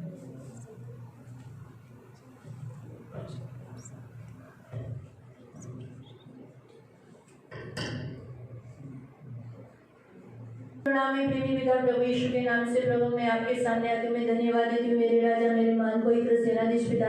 प्रभु आप बहुत अच्छे महान पवित्र सेनाधीश पिता हो प्रभु। अब जल्दी से जल्दी प्रभु कलीसिया, जो पवित्र कलीसिया है, पवित्र कुंवारी कलीसिया, हाँ मेरे पिता, आपके पुत्र का जो विवाह होने वाला है पवित्र कुंवारी कलीसिया से होने वाला है, और अब वो एक बच्चे को जन्म देने वाली पहली उपज वो देने वाली है, और उसमें हम नहीं पाए। प्लीज़ पवित्र आत्मा, हमने आपको बहुत दुखाया है, क्षमा करना। आपकी बातें बहुत बार हमने अनसुनी की है, कान नहीं लगाए हैं, मन नहीं लगाया। आपने बहुत बार हमें बोला है उठ प्रार्थना कर, हमने नहीं किया है। बहुत बार आपने हमें ऐसा करने के लिए बोला, क्षमा करने के लिए बोला, हमने नहीं किया। हमें माफ़ कर दो पवित्र आत्मा, हमें क्षमा करना। पवित्र आत्मा प्रभु यीशु के लहू से धो देना और हमें शुद्ध करना, तैयार करना। जिस बातों में हम निर्बल है उसमें तो हमें बलवान करना, लेकिन हमें पृथ्वी पर कभी नहीं रखना। जब भी आप उठाए जाओगे प्रभु पवित्र पिता, हमें ज़रूर ऊपर उठाना, हमें नीचे नहीं रखना। उस ट्रिब्यूलेशन के दिनों में हमें इस पृथ्वी पर नहीं रहना है। प्लीज़ प्रभु सब पर दया रखना, अनुग्रह करना, आशीष देना। इन सभी को यीशु का लहू लगाती हूँ, करुणा दया मांगती हूँ, आपका छेला हुआ हाथ मांगती हूँ और आपकी आशीष मांगती हूँ। धन्यवाद देती हूँ प्रभु, इन सबको यीशु के लहू से कवर कर सारा आदर, सारी महिमा, सारी प्रशंसा, सारा गौरव मैं आपको देती हूँ प्रभु यीशु के नाम से। प्रभु इन सबको प्रभु अंत तक बने रहने के लिए मदद करना, प्रभु आपका पवित्र दिन पालन करने के लिए मदद करना, आंखों की पुतली के समान संभाल लेना, दृष्टि से बचाए रखना, हमेशा अपने मगन रहने के लिए सहायता करना, इन सब की सुधि लेना, इन सब की रक्षा करना प्रभु। ये मेरी खास विनती, मेरी प्रार्थना है प्रभु, दया करना। सब कुछ आपके हाथ में दिया है। सारा आदर, सारी महिमा, सारी प्रशंसा, सारा गौरव मैं आपको देती हूँ प्रभु यीशु के नाम से। इन्हें आशीषित करती हूँ, इनके घर में शांति की घोषणा करती हूँ, इनके बच्चों को और इनके घर के एक एक व्यक्तियों को प्रभु मसीह में एकदम गर्म होने के लिए, मसीह में पहला प्यार करने के लिए प्रार्थना करती हूँ। धन्यवाद देती हूँ। इन सबको यीशु के लहू से कवर करती हूँ। सारा आदर, सारी महिमा, सारी प्रशंसा, सारा गौरव मैं आपको देती हूँ प्रभु यीशु के नाम से प्रार्थना करती हूँ। आमीन। Praise the Lord. Zion prayer trust, इस संस्था को आप अपनी प्रार्थनाओं के द्वारा और आर्थिक बातों के द्वारा भी मदद कर सकते हैं। इसका अकाउंट नंबर है 54762200048164। Canara bank, Vangani branch. IFC code है कैपिटल CNRB 0015476। धन्यवाद।